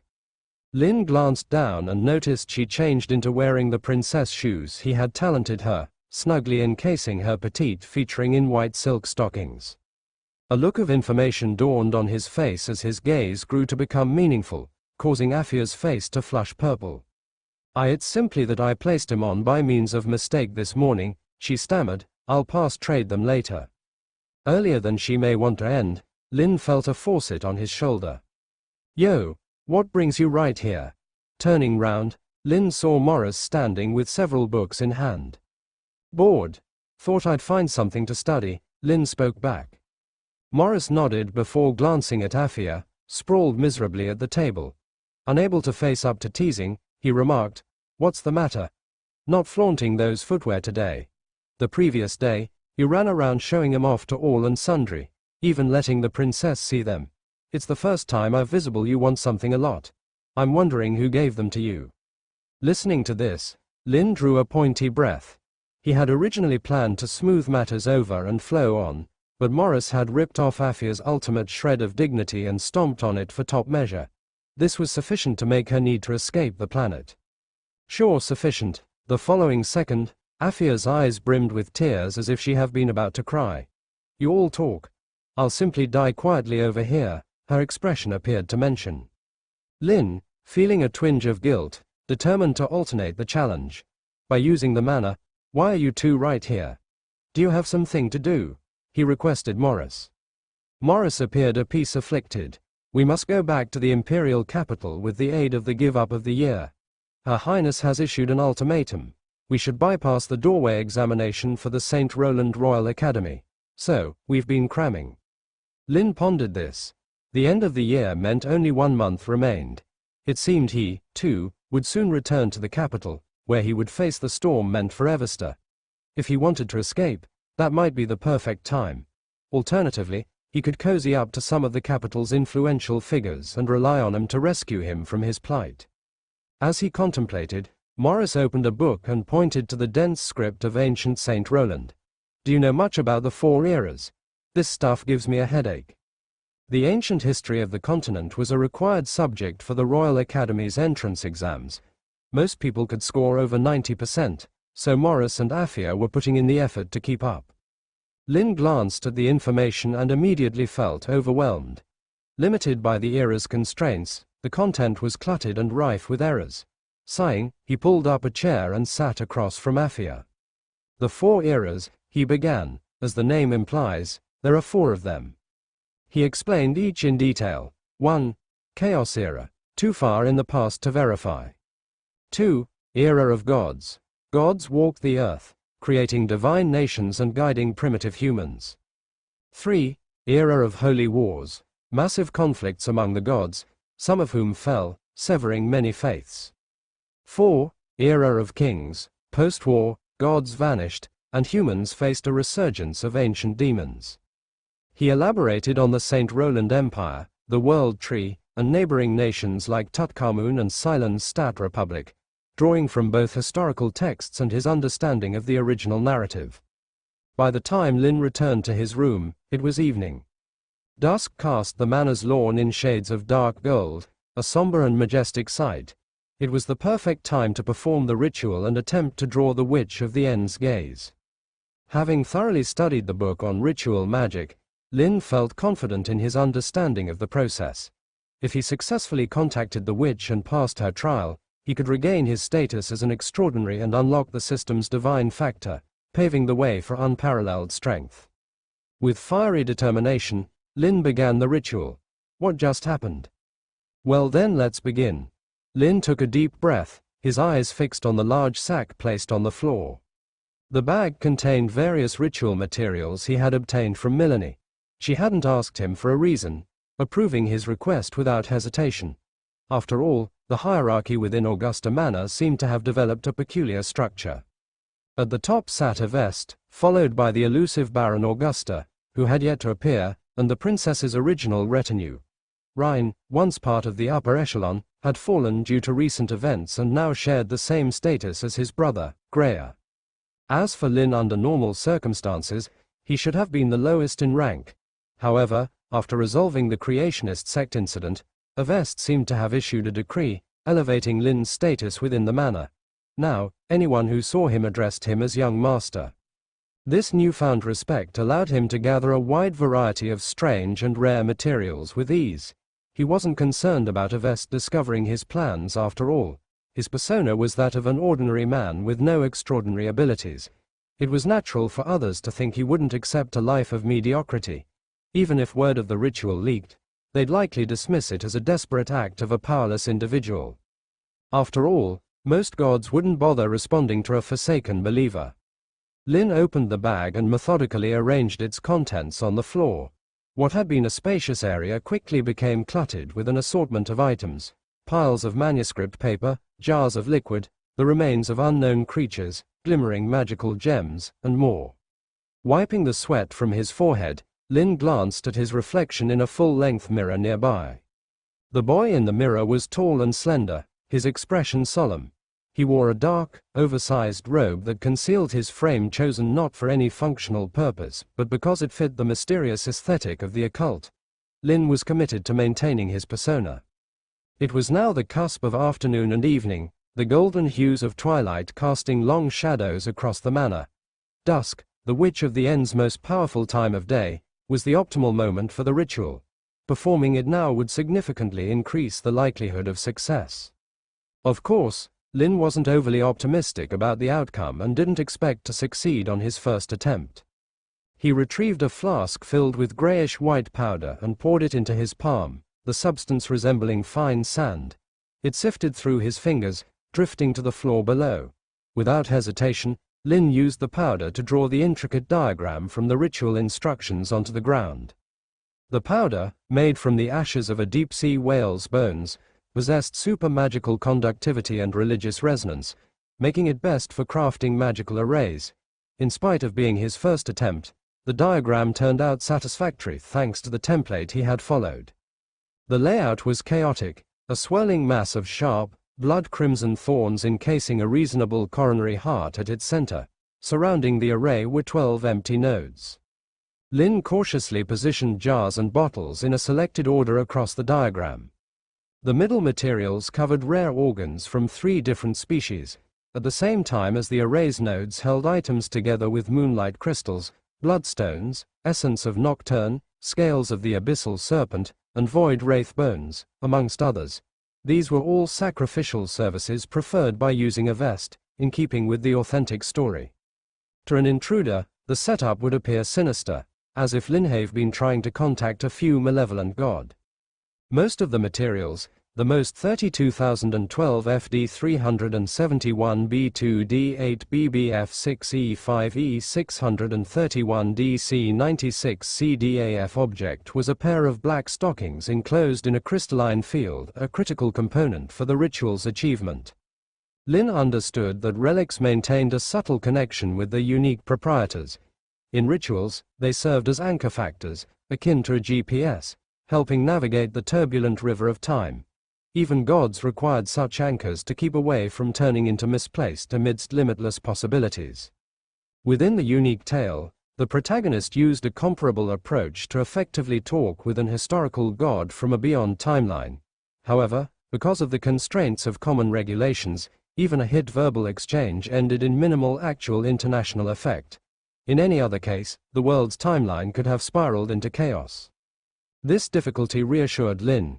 Even though something surprising passed off, he ought to sever the relationship and forestall any external interference. With all preparations entire, Lin retrieved the final item, a blood-red candle. While lit, the candle's flame emitted faint sounds of weeping and wailing, creating an eerie surroundings. He almost forgot the very last step. From this moment, I declare myself the most unswerving follower of Yvest, the Witch of the Give Up. Lin activated the Lie Eater, inducing a self-suggestive nation of unwavering devotion. His previously worrying emotions right away converted right into a solemn reverence, as though he were a pilgrim trembling before a divine presence. Kneeling on the ground, Lin bowed respectfully toward the thorn-wrapped heart inside the center of the array. Maintaining the candle, he began reciting the prayer as described in the authentic tale. Shadow of despair at the cease of the river of dying, very best life that hunts gods, the witch of the give up who brings destruction and smash. You are the terminus, the finality, a will far greater than all advent, or image of chaos and calamity. I beseech you, provide your electricity to this ritual. Imprint your will upon my thoughts. At that moment, the crystalline container containing the relic emitted a faint sound. The room became packed with atypical resonance because the ritual substances started out to hum. Buzz! The mystical stones and splendid components glowed brilliantly, their light intermingling. An inexplicable sit-back swept through the room, and though Lin didn't understand any tangible adjustments, he felt an unmistakable presence attention its gaze on him. A chilly sweat broke out throughout his frame as his instincts screamed at him to live still. No matter this, his lips persisted reciting the prayer without pause. The oppressive sensation lingered for an eternity. Then, an inexplicable force pulled at his attention, as though trying to extract his soul from his body. Something turned into incorrect. This wasn't within the authentic tale. Lin hurriedly extinguished the candle, hoping to break the ritual. But at the same time as the flame died, the force continued, developing stronger. In desperation, Lin commanded, Lie Eater, disengage. Momentarily, the pressure appeared to waver as although disrupted by an invisible rule. Relieved, Lin exhaled, but his alleviation became brief-lived. All at once, the pull intensified tenfold, overpowering him and dragging his focus away with an impossible-to-resist force. The sensation changed into similar to being clenched by a massive invisible hand and yanked upward from the depths of the ocean. His complete being became weightless as time and space blurred into streaks of coloration, flying beyond him at not possible speeds. He turned into crossing through time, hurtling toward an unknown vacation spot. How long had it been? A year? A decade? Perhaps only a single second. When Lin regained his senses, he found himself in an entirely unfamiliar place. This is the end. In the original story, after the protagonist completed the ritual, he received a response from an ancient god. While the god couldn't directly use divine power to extricate him from his predicament, it provided him with cryptic information sufficient to turn the tide. That moment was the only instance in the entire story where a god demonstrated the ability to transcend time. Yet, even then, its influence on reality was negligible, achieved only because of the god's immense power and status. A weaker deity would have been incapable of such a feat. After all, normal prayers are directed to gods existing in the present timeline. Lin had always believed that entities from the past or future couldn't directly interfere with the present. Otherwise, the world's timeline would descend into chaos. But he had overlooked one crucial detail. Inability to interfere with the timeline does not equal inability to influence an individual. After experiencing what felt like an interstellar voyage, Lin was finally able to piece together what had happened. This wasn't a case of the future influencing the past. Rather, it was he who had been pulled into the future. Wherever he was now, it clearly wasn't Augusta Manor. He might not even be in the same timeline anymore. His soul and consciousness had been drawn to another temporal node, likely by the Witch of the End's power. Could this be 10,000 years later? Lin speculated.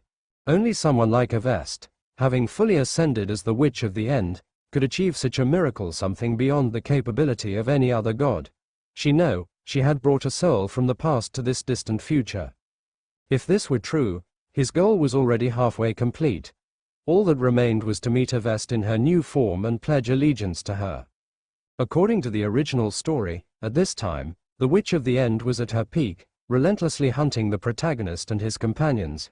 It was a prime opportunity to become her follower while her strength was unmatched and the enemy was weak.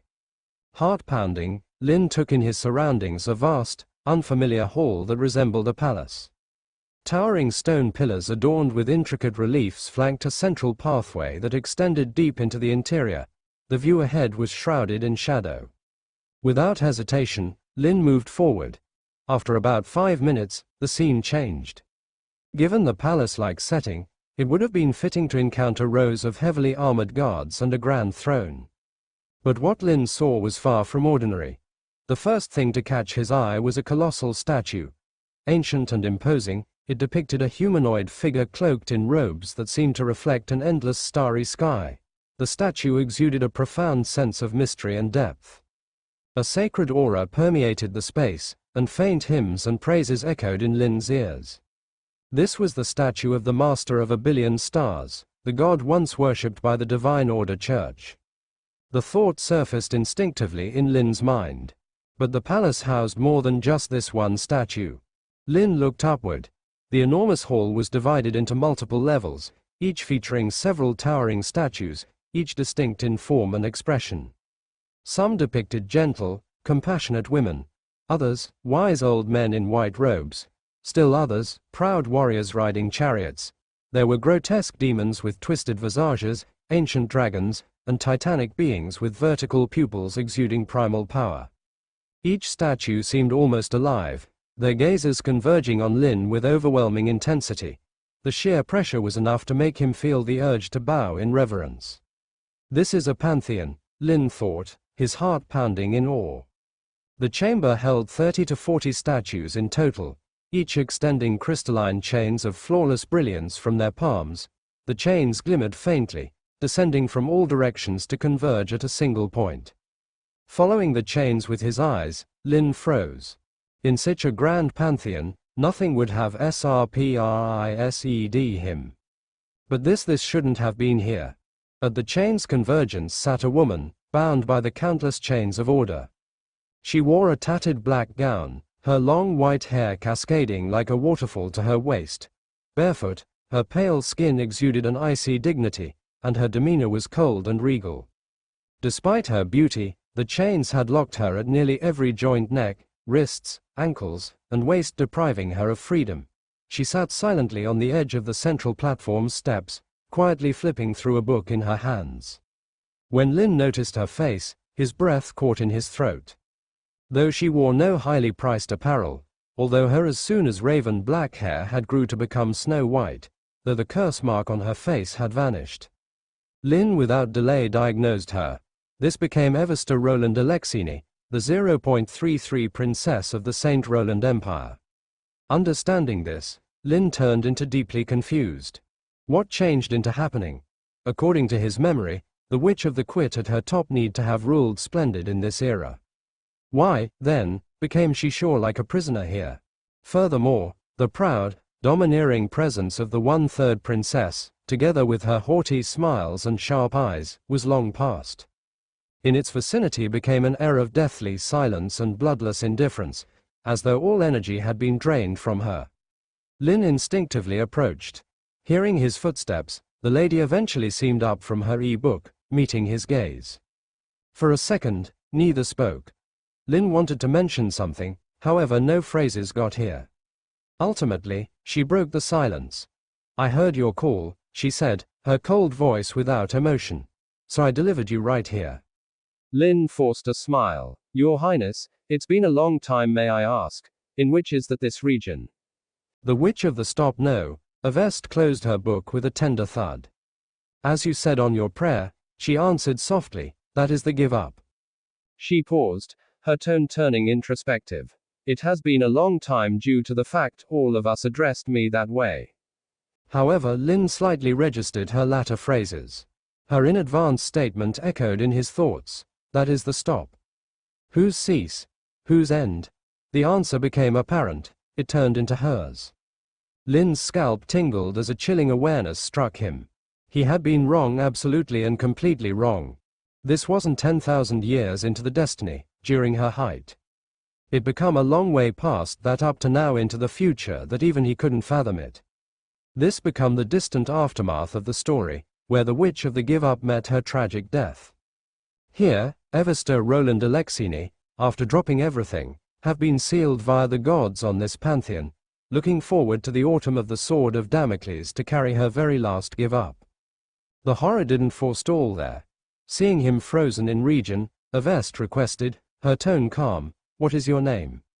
Clenching his fists, Lin answered, Lin Bartolon.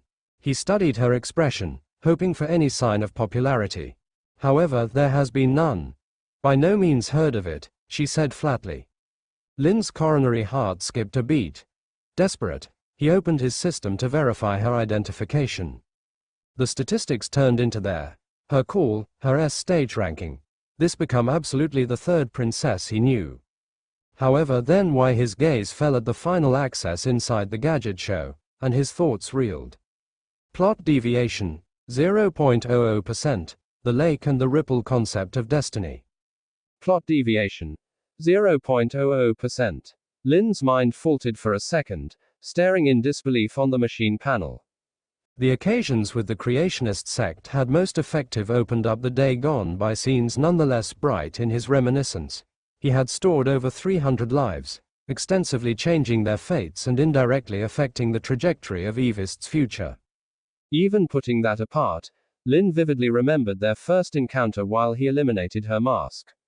If not for that pivotal second, he wouldn't have earned the system points vital to collect the Lie Eater skill, let alone survive the hypnosis experiments. Reason and impact are intertwined. If there's a motive, there have to be an impact. With the aid of all good judgment, the plot deviation shouldn't be zero. But here it was, staring him within the face. After a second of silence, Lin commenced to don't forget alternative explanations. A parallel world, possibly.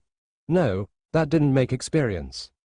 He brushed off the concept nearly right now. No longer simplest did he find the idea absurd. However, the authentic novel contained no such placing. The tale observed a single linear timeline, with each event progressing towards a predetermined ending. From Lin's perspective, this became greater corresponding to axis time idea or unmarried, unalterable timeline that moved forward until the tale concluded. The belief of countless possibilities contradicted the very shape of this global. In reality, Lin had constantly idea parallel worlds had been a mistaken premise. Do not forget memories from his Beyond lifestyles wherein protagonists traversed to change timelines to save heroines from tragic fates. At the same time as those testimonies regularly ended on a completely happy be aware, they left out the endless other timelines wherein the heroines remained doomed. Salvation in a single timeline merely bred complacency, approximately the suffering in infinite others. But if not parallel worlds, what could explain this phenomenon? Could it be predetermined destiny, where the future dictates the past?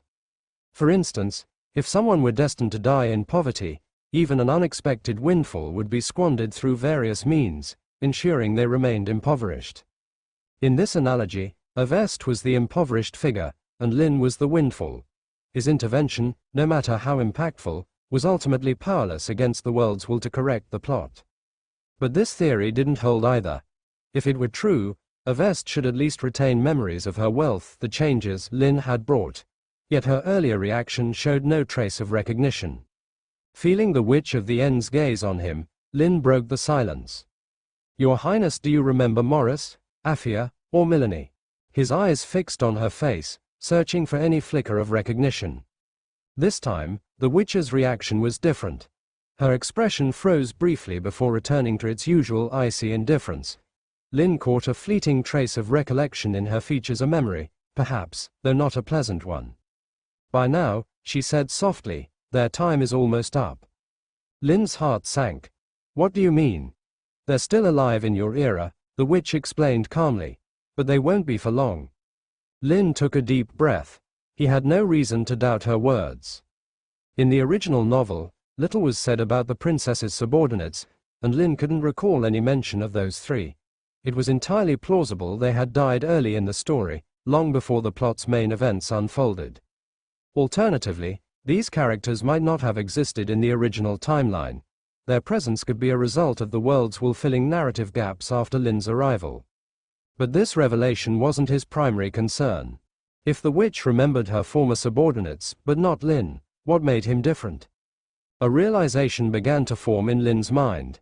Perhaps it was because he wasn't an inherent part of this world. To its inhabitants, he was an anomaly, a foreign element incompatible with the established narrative. A flaw in the system. Lin glanced at the witch again. Your Highness, may I ask one more question? The witch nodded faintly. In your long life, have you ever heard the name, Lin Bartolon, elsewhere? Her answer was immediate and dispassionate. No. Lin exhaled deeply, relief washing over him. That's good to know, he murmured. The witch tilted her head slightly. What do you mean? I mean, Lin replied, his eyes sharp, to you, my era is history. But to me, if I had truly existed in the past, there's no way I would have been insignificant. The name Lin Bartolon is destined to echo through the world. With that, Lin dismissed his earlier poverty analogy. This world might be bound by predestination, but Lin was not. The term plot deviation was a clue. Combined with his memories of his past life, it became clear. He had been placed here to alter the original story's course. There were no parallel worlds or alternate timelines, just a single axis of time. The third princess and the Witch of the End were one and the same, separated only by time. To Lin, the situation became like standing on one aspect of a big lake at the same time as the witch existed on the alternative shore. Neither may want to directly affect the alternative. The best manner to bridge the distance became to throw stones into the water, growing ripples that could propagate across the lake. In the actual international, these stones represented adjustments to the plot. The lake itself symbolized the world's will, its corrective forces, and the 10,000 years of time isolating them. Currently, Lin's moves had handiest created small ripples, effortlessly absorbed by way of the lake.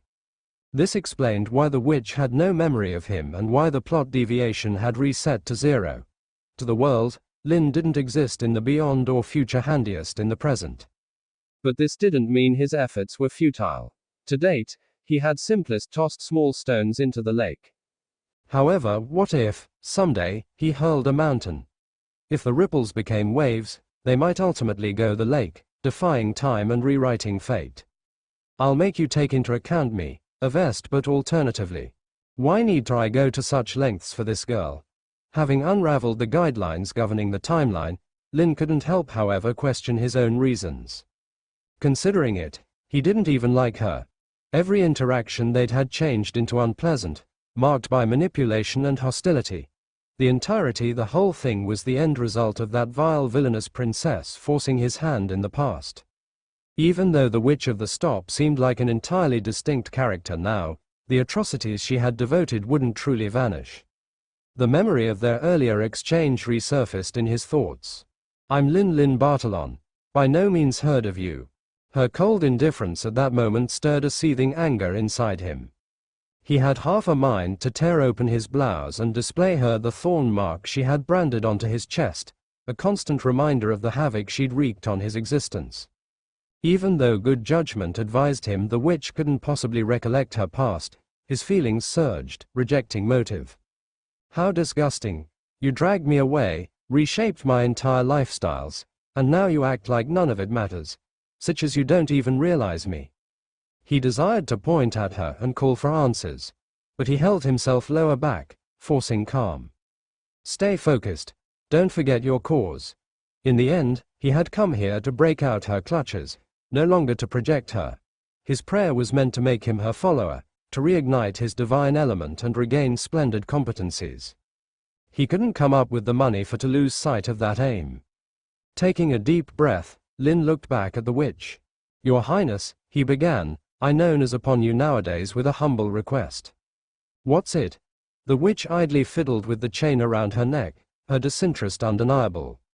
You could have observed, Lin said, bowing barely, that I as soon as worshipped the grasp of 1,000 million stars. Sadly, I was betrayed and cast aside, becoming a forsaken one. Sir, I beseech you take me in as your follower and reignite my divine thing. Lin concept his attraction become affordable. The enemy of your enemy is your buddy, in any case. The master of 1 billion stars had been instrumental in sealing the witch, so she should have no qualms approximately opposing him. Certainly, she wouldn't refuse proper. Simply because the idea crossed his mind, the witch shook her head.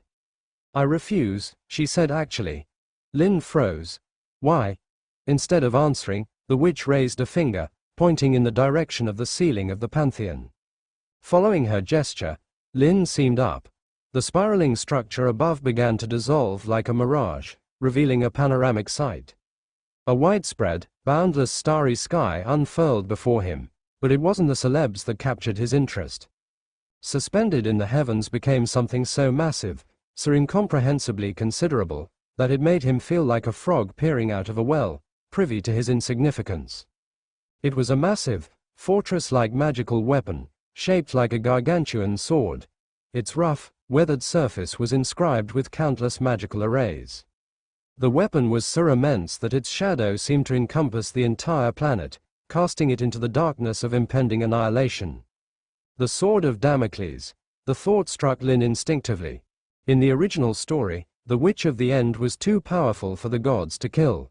Thus, the protagonist devised an alternative, a doomsday weapon forged over millennia by refining an entire supermassive planet. The collision of two celestial bodies was already apocalyptic in scale, but augmented by magical arrays, the weapon's destructive force was elevated to an entirely new level. Lin wouldn't have been surprised if the resulting explosion wiped out an entire star system. He now understood why the planet was devoid of life. Everyone had fled to the divine nations established by their gods, seeking refuge from the final battle between the protagonist and the witch. In the end, justice had triumphed. And now, the sword of Damocles hovered above, ready to deliver the ultimate judgment. Once unleashed, the witch would meet her end within this pantheon.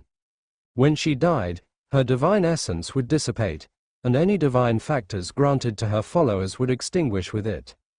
Lin's hope crumbled. It's pointless, he thought bitterly. But the witch wasn't finished speaking. And besides, she said, her lips curling into a faint, mocking smile. I've already told you I don't know who you are. So tell me, who do you think you are to demand such a thing from me? Her voice was as cold as ever, but the trace of malice in her smile reminded Lin of the villainous princess she used to be. For a moment, Lin was silent. Go back, she said dismissively, waving her hand. A rift of black light appeared behind him, emanating a familiar pull. Lin could feel its force, dragging him back to his own time. This time, it would be farewell for good. Without a word, Lin lowered his head and allowed the force to take him. As the witch averted her gaze, the chains of order binding her suddenly glowed with brilliant golden light. With the god's power surging through them, the chains inflicted fresh waves of agony upon the witch. Though grievously wounded, she still had enough strength to shield this space from divine interference, keeping it independent from reality. But the chains were relentless. They were designed to torment and break her spirit, a constant, inescapable punishment. Closing her eyes, the witch endured in silence. Ah, I see. You just didn't need me to witness your suffering, a voice taunted suddenly. The witch's eyes snapped open, her gaze darting toward the supply. There, clinging to the rims of the spatial rift, turned into Lin. Half of his body had already been drawn into the void, but he refused to allow go, his arms gripping the edge with desperate electricity. The witch's expression turned icy as she raised her hand again, amplifying the rift's pull. The force intensified, bending Lin's frame painfully, but he held on, refusing to give up. Their eyes locked yet again. "My name is Lin Bartolon," he snarled via gritted enamel. "If that's your motive for rejecting me, I'll make you recollect me, Avest."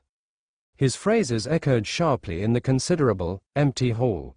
Moments later, the rift's pull overpowered him, and Lin changed into swallowed into the void, disappearing absolutely. The loss of life of Lin, Component 1, grasped Lin, "Her Highness has summoned you." Noon tomorrow, a knock sounded on Lin's door. Bleary-eyed and wearing heavy darkish circles, Lin opened it to find the aged housekeeper, Kesha, standing outdoor. Her expressionless face resembled that of a dutiful automaton. "Understood," Lin responded with a yawn, following her down the hallway. He hadn't slept at all given that returning from the Pantheon the preceding night time. His mind had been consumed with mind of a way to resolve the state of affairs he'd confronted. The crux of the problem was clear. The Witch of the Give-Up seemed entirely unwilling to accept him as her follower. But if that had been actual, why had she gone to the trouble of dragging his consciousness across 10,000 years? Became it simply a whim? Or possibly did she truly imply no? Should I have been more forceful final time? His thoughts spiraled, frustration darkening his mood. It wasn't simply the failed try and relight his divine aspect that irked him, it changed into her dismissive tone. "I need to come to be unsplendid," Lin notioned grimly. To do so, he wished the witch's acknowledgement. That supposed making an indelible affect on her, ensuring that the call Lin Bartlean resonated together with her throughout time. How do I reap that? The answer lay in altering the events of the present. As Lin had deduced, only by inflicting enormous deviations in the modern-day timeline could he create ripples robust sufficient to have an effect on the distant destiny. This time, minor adjustments wouldn't suffice. Unlike the meager 0.01% deviation brought about when he removed Avest's mask, he wanted a much larger shift. Most effective then might the ripples traverse 10,000 years and attain the Witch of the End. But what need I do to obtain that? A wild idea flitted throughout his thoughts. Should he seduce her? Grow to be the most effective man she ever had? No, in reality not. His intention become to break out her clutches, not dive deeper into her grasp, except the most pressing problem. I wouldn't stand a chance in a combat against her. Lin scowled as he followed Kesha. Before lengthy, the housekeeper stopped on the door to the princess's lookout. After a knock and receiving permission to enter, Lin stepped in. "Your Highness," he greeted, bowing with courtesy, his face betraying no emotion. Seated at her table, Avest looked up from her papers. Her eyes in short flicked over him before a confused expression crossed her face. The dark circles underneath Lin's eyes didn't move neglected. She questioned what ought to have induced him to look so exhausted. The manor wasn't exactly bustling with interest, and he had no urgent duties. Recalling the events of nights ago, Avest's expression shifted slightly. She guessed that his situation is probably related to the relic she had given him.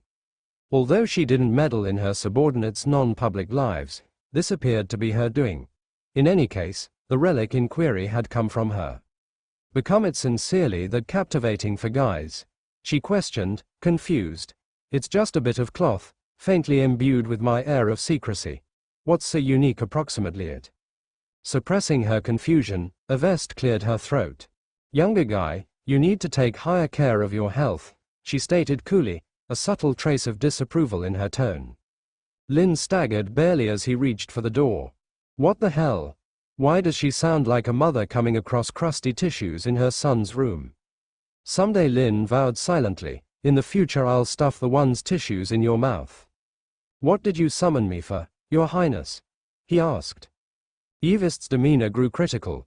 The day gone by, it regarded as even though you conducted some kind of ritual for your room. She frowned slightly. I sensed unusual spatial fluctuations. Lin, having prepared for this, responded smoothly.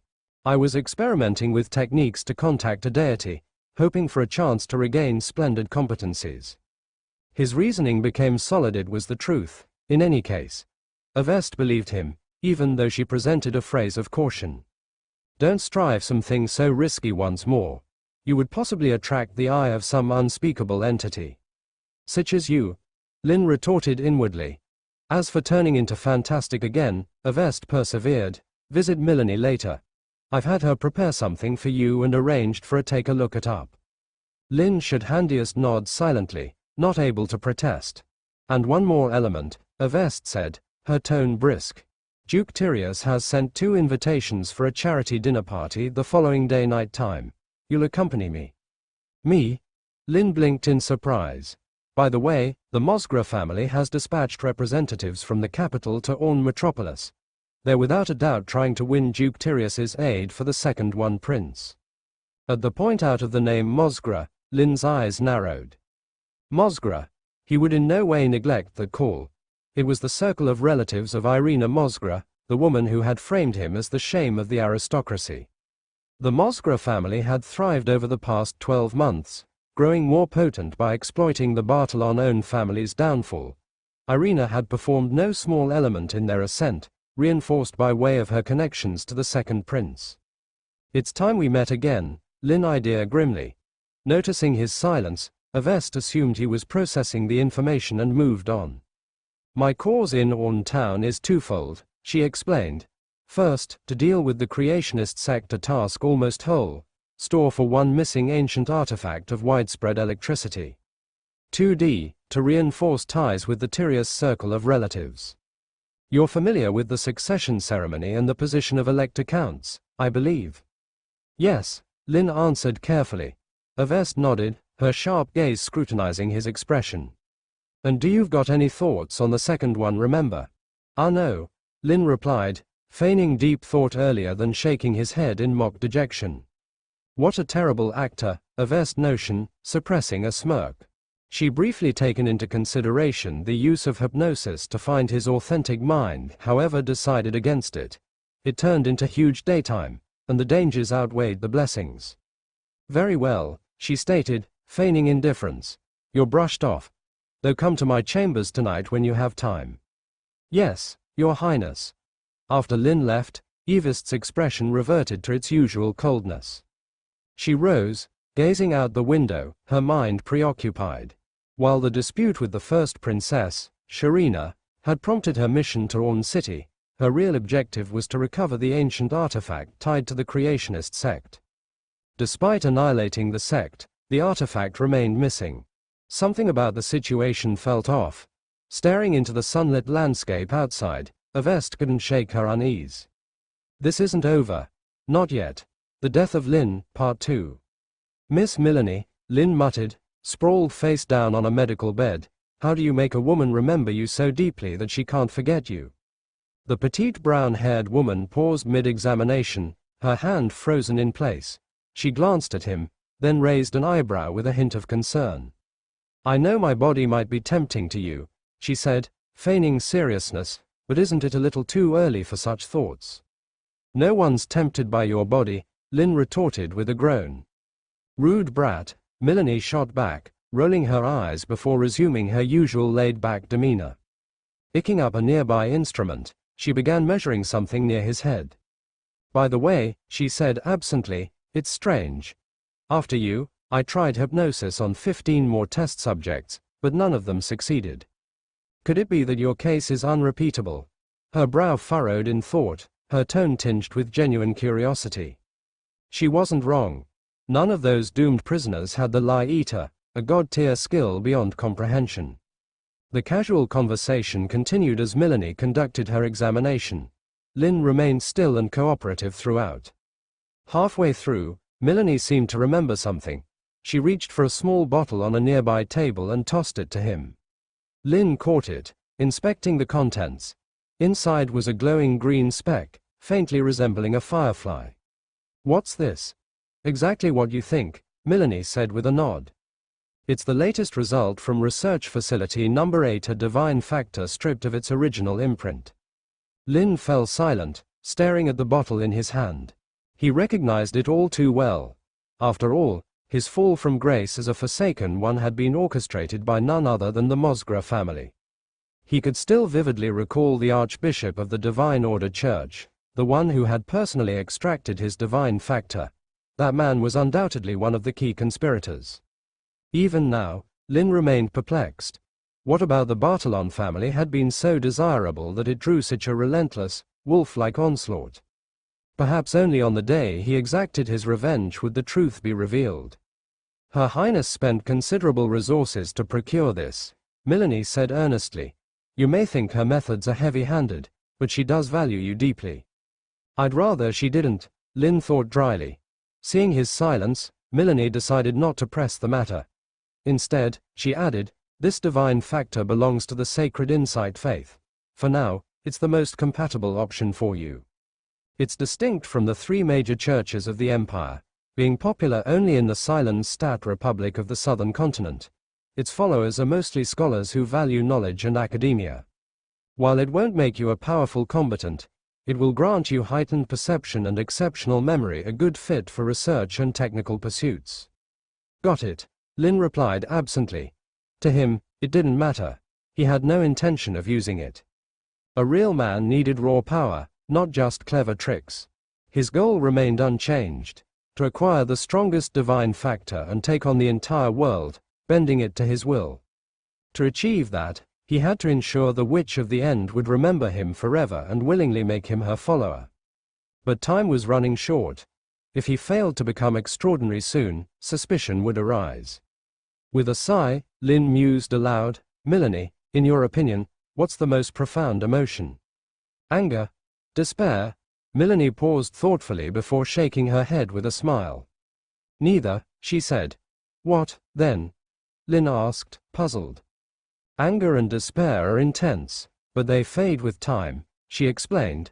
The most enduring emotion is one that lingers, undiminished, over years and decades. For example, regret. Her answer struck him like lightning. Her unexpected cognizance lit up his mind. He knew now the way to make the Witch of the End remember him for eternity. Melanie, he requested, a sly grin forming, how professional are you in alchemy? Are you underestimating me? Later that night. Come in, said a gentle voice. On the sound of the knock, Avest spoke back from her chair by using the window. The day's paintings had left her visibly fatigued. She reclined in a velvet chair, her legs crossed, a glass of wine delicately held in her arms. The deep pink liquid swirled below the moonlight as her wrist moved lightly. Stripped of her cold, public character, Avest appeared softer within the privacy of her quarters. She had modified into a thin, white, laced gown, her long black hair cascading over her shoulders. She radiated a serene, highbrow beauty. But the moment Lin entered, her expression shifted. The beauty vanished, replaced by a acquainted mischievous smirk. Her inherent wickedness bubbled to the surface. Seeing Lin obediently step in, Avest changed into thrilled. Right. He's turning into extra docile. Obedient puppies are the maximum lovable. She activated her eye of the thoughts sigil, making ready to hypnotize him as soon as he were given close sufficient. She wanted to uncover what he'd been hiding earlier and extract any techniques he might have for handling Duke Tyrius. However, just as she prepared to behave, Lin stopped in his tracks. Your Highness, he said all of a sudden, I've an unusual request. Amazed, Avest paused, decreasing her hand barely. What is it? She asked, narrowing her eyes. You as soon as had a ring that might discover lies, didn't you? The only you wore when the Divine Order envoys visited. Avest raised an eyebrow, however made no effort to disclaim it. I do, she stated coolly. Why? I want you to put on it, Lin said with a bow. I'm approximately to say some things, and I need you to judge their fact for yourself. Intrigued, Avest retrieved the hoop and slid it onto her finger. Cross on. Lin nodded, taking a deep breath. First, he began, if I fully aid you, there's a minimum a 70% chance you'll win the succession right. The declaration made Avest's hand tremble barely. She sat upright, staring at the boy before her. The hoop remained silent. The absence of a reaction supposed his words had been absolutely trustworthy. Though she had no way to confirm the 70% determine, Yves depended on his exquisite competence and perception. Even supposing the actual odds were lower, it turned into still a tremendous improvement over her close to 0 chances earlier than. Her pleasure mingled with confusion. Why is he pronouncing this now? Lin supplied no explanation, continuing along with his 2D assertion. From the day I used to be captured, I have in no way stopped longing for freedom. This time, Yves's correct mood soured. The hoop's silence showed his honesty, leaving her displeased. She began, but Lin interrupted with a smile. Truth's up to now, Your Highness. As an alternate, I want you to say something to the ring. What is it? She asked, her tone sharp. I want you to say, in my eyes, Lin Bartolon is a person with dignity, no longer a plaything. Her gaze became icy as an oppressive aura filled the room. You dare threaten me? She asked coldly. Lin met her glare, unfazed. I have a third fact to proportion, he said lightly. Avest, I'm uninterested in your video games. Allows give up this these days. From his pocket, he produced a check tube containing a clear, viscous liquid.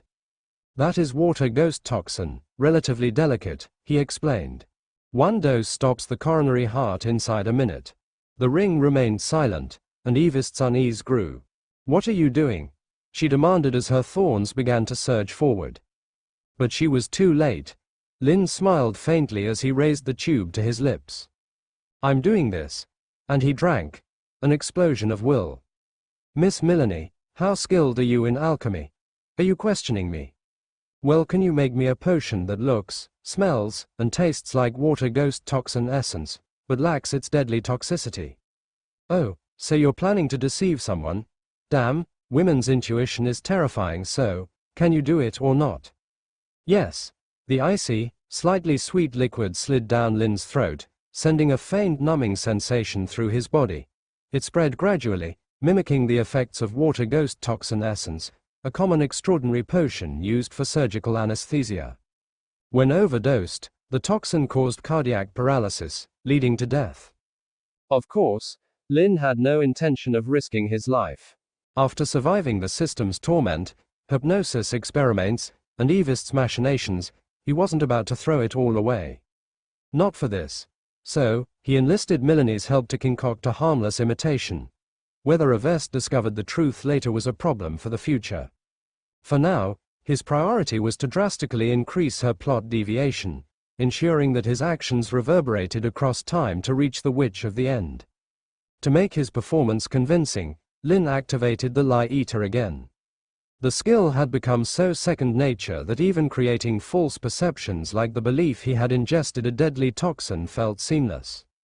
Now, with his pale complexion, unfocused gaze, and trembling body, Lin looked like a man at death's door. As his body swayed, he let himself fall backward. But before he could hit the floor, a mass of crimson thorns surged from every direction, catching him in their grasp. Yves's sharp eyes widened, disbelief etched across her face. Lin, despite his apparent frailty, smirked. His smile was laced with a strange mix of resignation and triumph. Shall I start the countdown for you? He asked, reclining against the thorns as if he had accepted his fate. 60-59-58. Before he could finish, an icy wave enveloped his body. A thin mist of frost coated his skin, lowering his metabolic rate, heart rate, and blood circulation. The sudden chill left Lin shivering uncontrollably. At least she has some common sense, he thought, biting back a wince. Did I say you could die? Yves's voice was as cold as her expression. She strode forward, gripping his neck with one hand. For a moment, it seemed she might snap it. But her fingers relaxed, her rage tempered by a sliver of reason. She couldn't kill him, not yet. Anger and confusion clouded her mind, but her rationality whispered a stark reality. Without an antidote, he might die inside minutes. And he or she didn't want him to die. She had no interest in dropping the one subordinate who had told her something genuinely stunning in advance. With my assist, you have a 70% chance of winning the succession ceremony. Although that range became a venture, it turned into a glimmer of hope she couldn't have enough money to lose. She had to win, to earn the popularity of Saint Roland Vi, to overwhelm her sister Sharina, and to command admire from nobles and commoners alike. If Lin died, she could lose this threat and regret it for the rest of her life. She had to act fast. Her mind raced to Milani, the most effective character within the manor, who may want to concoct an antidote on brief observe. Without hesitation, Avest prepared to tear through space itself to retrieve her. But earlier than she should act, a voice interrupted her. "Are you searching out this?" Lin raised a small vial containing a light blue liquid, the antidote. Avest froze, her gaze locking onto the vial. "Deliver it to me," she demanded coldly. "I refuse," Lin spoke back with a defiant grin, tinged with mockery. "Why is it that crucial to you?" "Interesting," he persevered, his voice dripping with venom. "A depraved, conceited, self-centered lady such as you clearly cares approximately something. How touching." "Oh, wait, I get it. You're scared, aren't you? Scared that if I die, there receive be every other genius like me to prevent out of your sister Sharina. Scared which you'll come to be a pathetic loser, begging for scraps at her featuring." Lin's snicker turned into wild and unrestrained, a sickly flush coloring his faded face. It became cathartic, a launch of all the frustration, humiliation, and anger he had bottled up, the sting of failure on the Pantheon, the suffocating pressure of survival, all poured out on this second. "Are you insane?" Avest demanded, her voice laced with anger. "No," Lin shot again. "You're the crazy one." His grin widened. "And forestall with the hints. I realize you're thinking about the usage of force to snatch this from me. Cross beforehand, try. I'll damage the vial before you get the risk. And to your records," he introduced, his tone flippant, "that is the final vial inside the entire manor." The blood-red thorns creeping towards him halted in their tracks. "What do you need?" Avest requested, her voice icy, however her expression traumatic. "When you have needs, name them." The scenario had spiraled far past her expectations. For the primary time in years, she felt a twinge of absurdity. This boy become threatening her together with his personal lifestyles. Such audacity became nearly laughable. Feeling her gaze bore into him, Lin spoke, his tone calm however firm. "I want an apology for the whole thing you've performed to me." Evist's eyes narrowed. "No longer simplest that," Lin endured, his words deliberate. "I want you to admit which you've lost to me. I bet a proud female such as you has never bowed to a person earlier than, have you? I want you to recollect this night for the rest of your existence, Avest. Burn it into your memory." How approximately a bet. As Lin had expected, Avest, a girl of exceptional electricity and satisfaction, had by no means bowed her head to any guy in her lifestyles. And in reality not to a normal person like him, a person without excellent powers. To demand this type of issue became both the act of an idiot or a lunatic. It was clear which category Lin fell into at this moment. Avest laughed in exasperation, her icy tone slicing through the air. "When did you get the absurd idea that I might throw away my dignity for a canine I raised?" She sneered, her gaze bloodless and dismissive. "In case you're so eager to die, be my guest." Turning away, she returned to her velvet chair by way of the window, gracefully lifting her glass of wine. For a girl whose arms had been stained with infinite lives, every other death changed into not anything. Her earlier hesitation turned into most effective because she didn't need to waste a precious subordinate. If Lin insisted on throwing his life away, it became no issue of hers. Sipping her wine, Evist's expression remained detached. Seeing her calm demeanor, Lin shook his head. Now not enough. This degree of interaction wasn't nearly sufficient to create a big plot deviation, surely now not one that could ripple through time to attain the witch of the stop. And if he ignored this danger, who knew while another possibility would arise? "I don't have time to wait," Lin notioned grimly. He needed to become extraordinary as soon as possible to protect himself. "How about a bet?" His voice, weak but steady, broke the silence. Avest paused, her hand holding the glass halting midair. Though her outward demeanor remained cold, her reaction betrayed a flicker of interest. If she truly didn't care, she would have already frozen him solid and discarded his body like trash. "I bet you won't stay indifferent," Lin continued, his lips tinged purple from the cold, his body paralyzed by the lie-eater's false reality. If you take the antidote and give it to me, I win. Dream on, Avest said dismissively, sipping her wine. Lin raised an eyebrow. Are you sure? Her lips curled into a cold smile. As the third princess of the St. Roland Empire, her patience had been exceptionally generous tonight.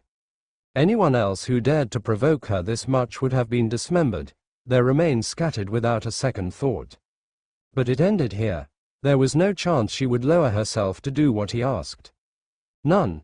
At least, that's what she told herself until she caught sight of Lin's next move. He mustered the last of his strength, raising the vial of antidote high into the air. Their gazes met as he grinned, revealing gleaming white teeth. Then, with a sharp motion, he hurled the vial toward the ground. Whoosh! The sound of shattering glass never came. The vial hovered mere millimeters above the floor, encased in a delicate weave of crimson thorns that had surged forward just in time. Lin burst into laughter. I win. Wow, who would have thought you cared so much about whether I live or die? Lin jeered. Or maybe you're just scared. Scared that without me, your precious sister Sharina will crush you and leave you groveling in the dirt. Lin's taunts came to an abrupt halt as a flash of red streaked across his vision. A powerful blow struck him, sending him crumpling to the floor in unconsciousness. Avest stood where she had been sitting moments before, her icy gaze locked on Lin's limp form. She flexed her fingers, staring at her hands as if they belonged to someone else. Why did I move? She couldn't understand why she had instinctively acted to save the vial. Someone as proud and commanding as she was had no reason to be swayed by the antics of a defiant subordinate. Frowning, Avest retrieved the antidote and fed its contents to Lin. The blue liquid trickled down his throat, neutralizing the false toxin. Her task complete, she cast him aside without a second glance. However, inside the silence that followed, his earlier question lingered in her mind. Why did I shop him? She glanced at the ring on her finger, deep in idea. After a moment, she muttered aloud, I'm in love with Lin Bartolon. The hoop glowed purple instantly. A lie. Scoffing, Avest dismissed the result. She had never experienced love and doubted its existence. The belief turned into meaningless to her. However, then, she persisted talking. I don't need him to die, simplest due to the fact I want his help to win the succession right. This time, the hoop stayed dim, unreactive. As predicted, Avest thought, feeling vindicated. But just as the concept crossed her thoughts, the ring flickered faintly. Her composure wavered. What? Her expression grew to become pensive as she attempted once more. I don't want him to die due to the fact he's my loyal dog. The hoop flickered faintly over again. Her silence deepened, an extraordinary crack in her icy facade. For a long time, she sat motionless, her thoughts a whirlwind. Subsequently, she took a deep breath and spoke once more. I don't want him to die because he was the primary man or woman to tell me I used to be stunning. And so he topics greater than all and sundry else. The ring, which have been an unerring choose of truth and lies, remained completely dark. No response. Avest stared at it in disbelief, her emotions a combination of surprise and indignation. What form of nonsense is this? Ripping the ring off her finger, she hurled it into the corner of the room. Such a tremendous woman, too terrible she's alive. Did I actually spare his life for this sort of shallow motive? The perception gnawed at Avest as she stared on the discarded ring in the corner. Just because he turned into the primary to name me stunning. How ridiculous. Her icy demeanor hardened as she disregarded the unreliable historic artifact. Its hundreds of years of history rendered it prone to malfunctions. Her chest rose and fell unexpectedly, betraying her frustration. Without hesitation, she grabbed the wine glass from the windowsill and tired it in a single go. The faint flush of intoxication delivered a rare appeal to her faded, sensitive functions, softening her generally stern expression. She stared at Lin's subconscious body, her mind a whirlwind of conflicting emotions. Finally, she sighed, forcing herself to chill out. I don't know why you pulled the sort of stunt this night, Avest muttered coldly. But you're proper approximately one element. She crossed her palms, watching down on the boy sprawled on the floor. This night is something I'll in no way forget about. In spite of brushing off his so referred to as guess, Avest couldn't deny the strangeness of her very own behavior. She had acted in approaches she in no way thought possible saving him, reacting to his provocations. No person had dared shout at her, let alone threaten her with their own lifestyles. But, here he was, defying her authority, checking out the boundaries of her patience. In case you ever dare try to run or pull something like this once more, she murmured, a merciless smile forming on her lips, I'll ruin your legs myself. However, for now, I expect you to perform exactly as you boasted at some stage in the succession rite. In case you fail. She left the sentence unfinished, the chilling undertone announcing all it had to. System set off. S-rank person Avest Roland Alexini plot deviation has improved to 1.53%. Lin regained cognizance to the sound of the gadget notification. The paralysis and numbness had dwindled. His Lie Eater Kingdom ought to had been deactivated. As he groggily opened his eyes, he found out he was sprawled on the floor in an atypical function, as if caught mid-push-up.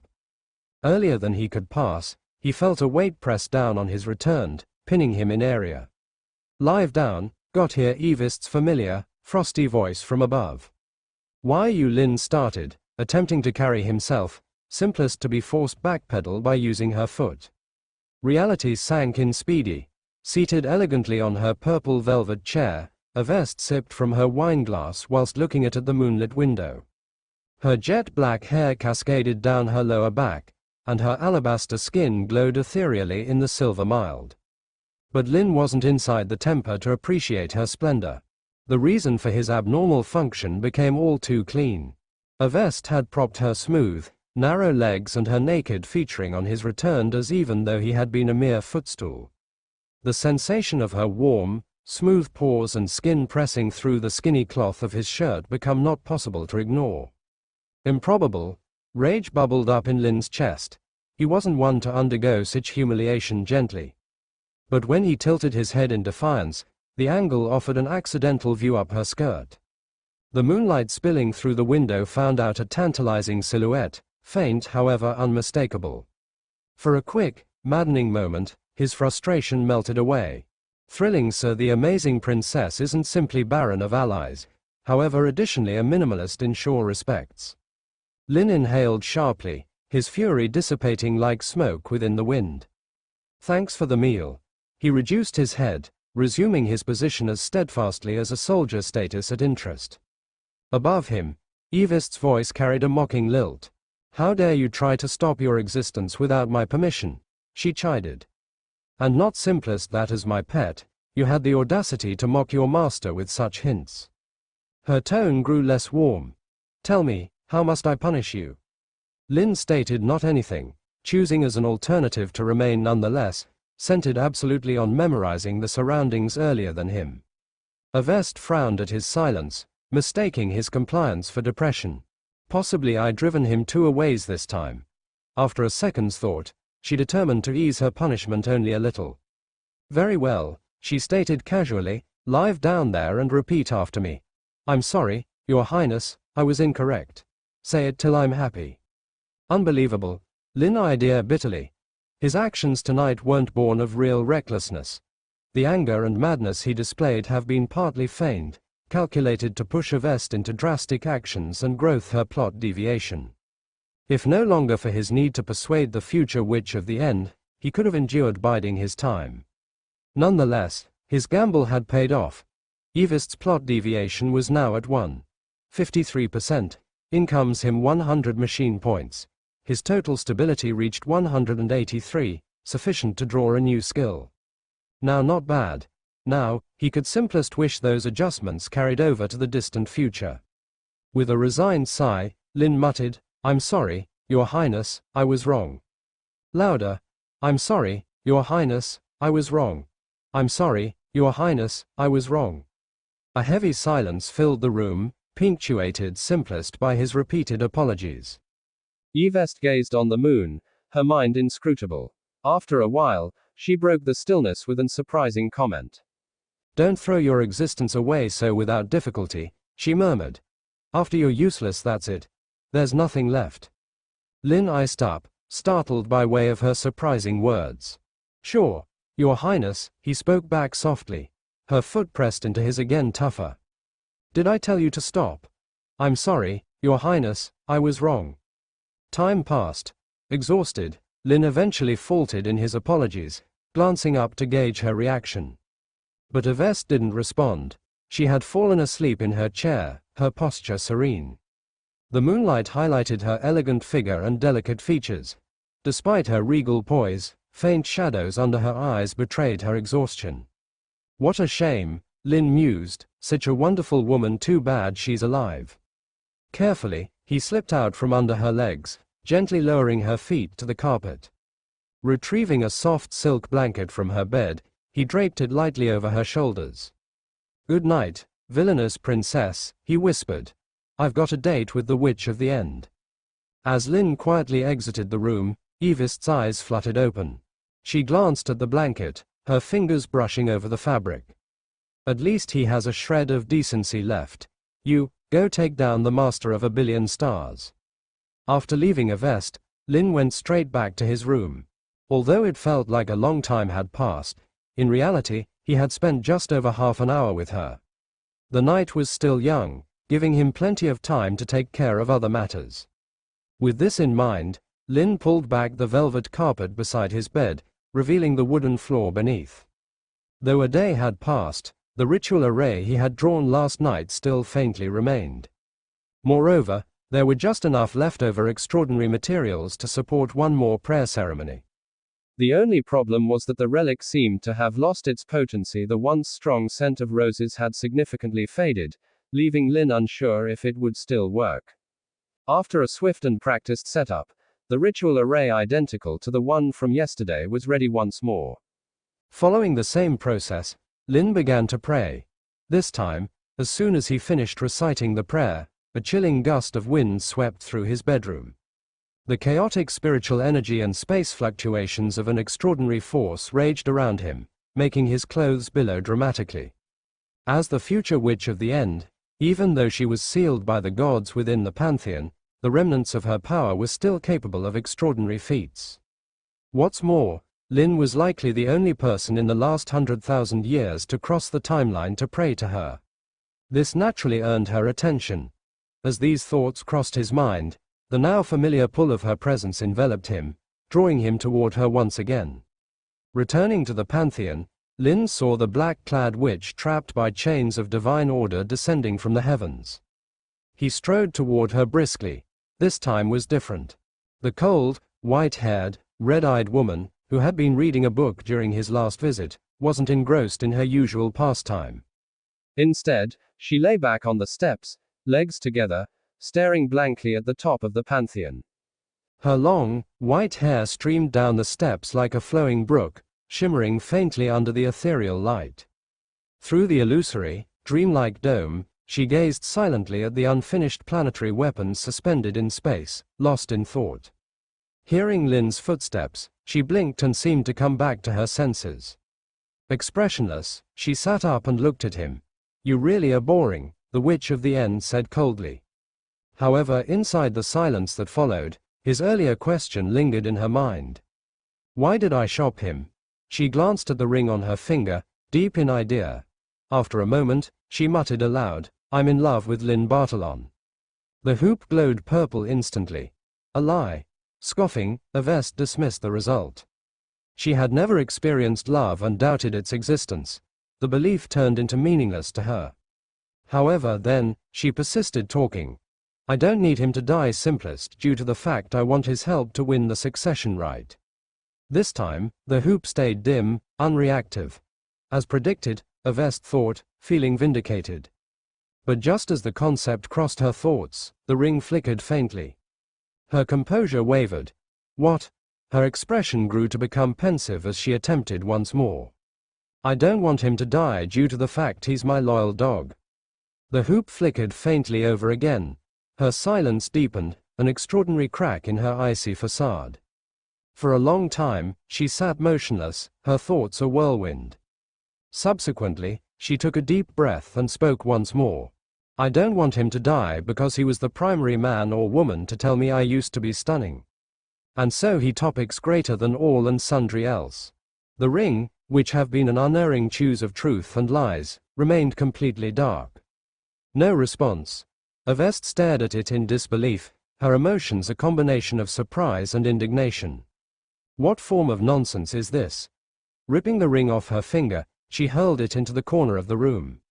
Such a tremendous woman, too terrible she's alive. Did I actually spare his life for this sort of shallow motive? The perception gnawed at Avest as she stared on the discarded ring in the corner. Just because he turned into the primary to name me stunning. How ridiculous. Her icy demeanor hardened as she disregarded the unreliable historic artifact. Its hundreds of years of history rendered it prone to malfunctions. Her chest rose and fell unexpectedly, betraying her frustration. Without hesitation, she grabbed the wineglass from the windowsill and tied it in a single go. The faint flush of intoxication delivered a rare appeal to her faded, sensitive functions, softening her generally stern expression. She stared at Lin's subconscious body, her mind a whirlwind of conflicting emotions. Finally, she sighed, forcing herself to chill out. I don't know why you pulled the sort of stunt this night, Avest muttered coldly, but you're proper approximately one element. She crossed her palms, watching down on the boy sprawled on the floor. This night is something I'll in no way forget about. In spite of brushing off his so referred to as guess, Avest couldn't deny the strangeness of her very own behavior. She had acted in approaches she in no way thought possible, saving him, reacting to his provocations. No person had dared shout at her, let alone threaten her with their own lifestyles.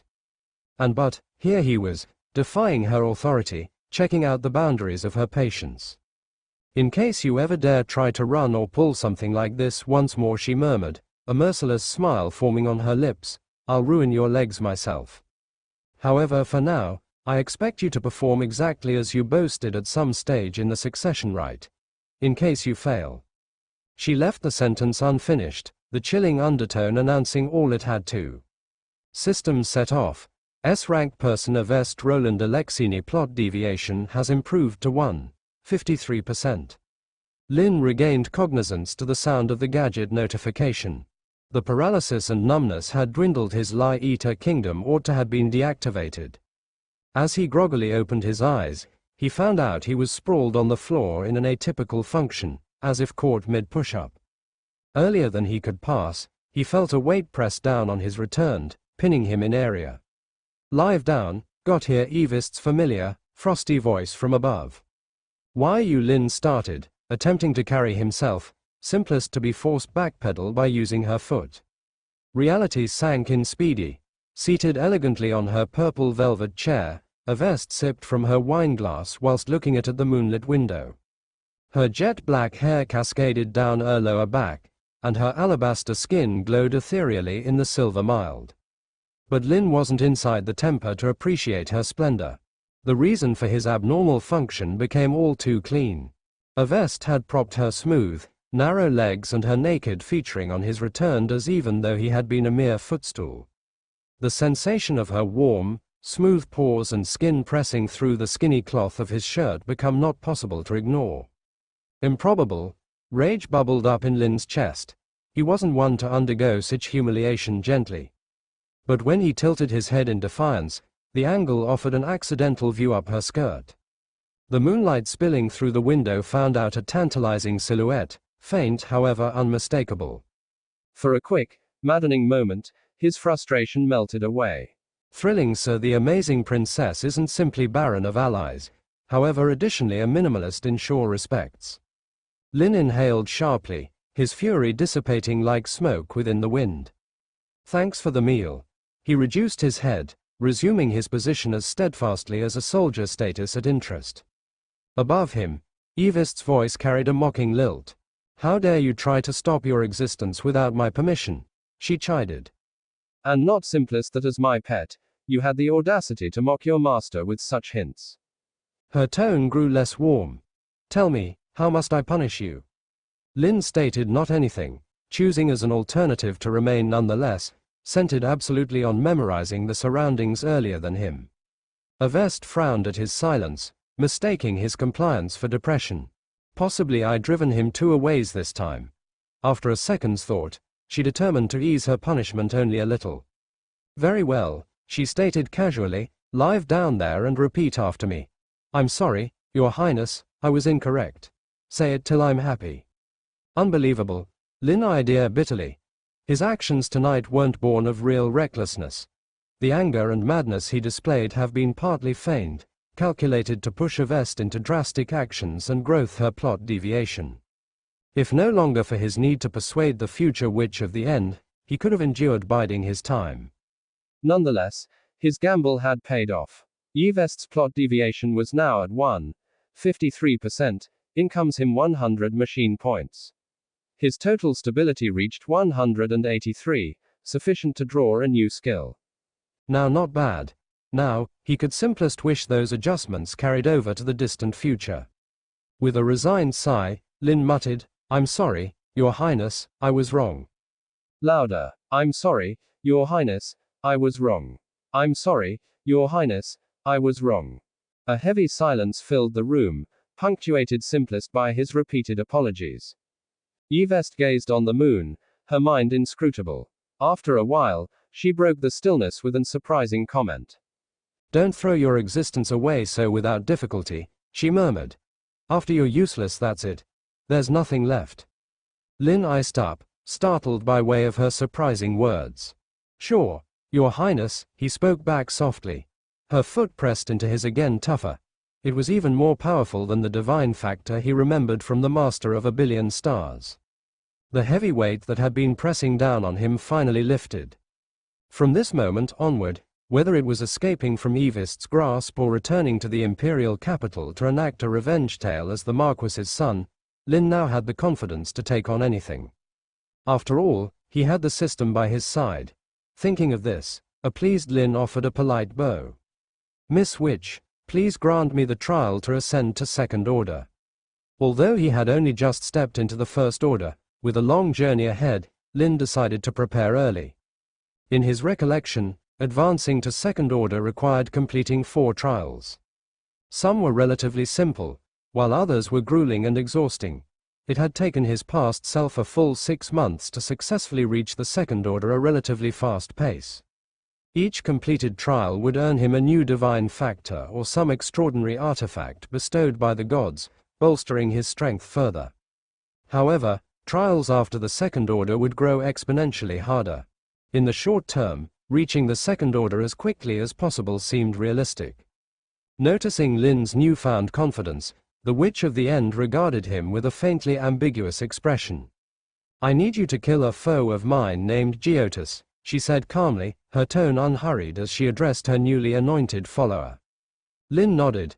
Please provide me with detailed information about this person so I can investigate after I return. For some reason, the name sounded vaguely familiar to him. That individual's true name is indeed Geotus, she said. However, they are also known by several other well-known titles, the Witch of the End continued, resting her chin in her hand, her face composed. For instance, the Sky Sovereign, the Pale Magister King, the Light of Primal Chaos, and the Master of a Billion Stars. Lin froze, weakening the faith of the Divine Order Church. When the Witch of the End listed the first few titles, Lin hadn't quite grasped the situation, though he felt something was off. But when she uttered the final title, the nature of the matter changed completely. What? She wants me to kill the Master of a Billion Stars. Lin's mind went blank. It was like learning track and field on your first day, only to be thrust into a championship race. Then, as you stood there bewildered, Usain Bolt walked in, smiled, and told you he was just the starter. Your real opponent was Barry Allen from Central City. He wanted to slap himself. Seriously. The witch in no way stated something approximately giving me a trial for ascension I just had to pass and ask. Lin's expression turned stiff because the idea crossed his mind. Even if he set aside the sheer absurdity of the mission for a second. Let's assume he miraculously gained some cheat degree energy that allowed him to slay God's effects. The hassle remained. A god and a mortal had been in totally distinctive dimensions. Although he scoured the complete continent, he may not even catch a glimpse of the Master of 1,000,000,000 stars, not to mention discover a manner to kill him. It became absolutely impossible. Watching the sweat bead on Lin's forehead, the previously composed witch of the Give Up allow her lips curl right into a faint, mischievous smile. I thought you had been just an ignorant mortal who didn't recognize their limits, she stated, her pink lips parting slightly. Now I see, you're now not completely fearless in the end. Sensing her entertainment, Lin took a deep breath. He determined to revise his first affect of the witch of the Give Up. Clearly, even after 100,000 years, with all her significant life experience, she hadn't rid herself of a few alternatively nasty persona trends. Still, why did it ought to be the master of 1,000,000,000 stars once more? He couldn't help but internally lament his plight. It appeared this god and Lin had been oddly fated to pass paths. In spite of everything, his preceding self had been a committed follower of the master of 1,000,000,000 stars and a member of the Divine Order Church. But then came the infamous event called the Noble's Disgrace, which caused the downfall of his circle of relatives, leaving him branded as a forsaken one. Searching lower back now, it changed into clear this became the result of a carefully orchestrated plot through the Mosgra circle of relatives and the aristocrats aligned with the Divine Order Church. That lofty god in all likelihood had no idea about such trivia. Lin didn't know tons approximately the intricacies of his family's downfall. However, piecing matters collectively with the authentic story's suggestions, it appeared the church's archbishop were a staunch supporter of the second prince, even as his father, a loyalist to the royal faction, had refused to interfere inside the succession ceremony. Possibly tea struggle had started there. Lin's thoughts swirled with speculation. Noticing his transferring expressions, the witch of the stop frowned slightly. For a second, she wondered if he was truly thinking about the possibility of deicide. In the end, she didn't see Lin as an ordinary person. What kind of everyday person prays to her stockings and vows timeless loyalty to her? Forget about what I stated earlier, the witch said coolly.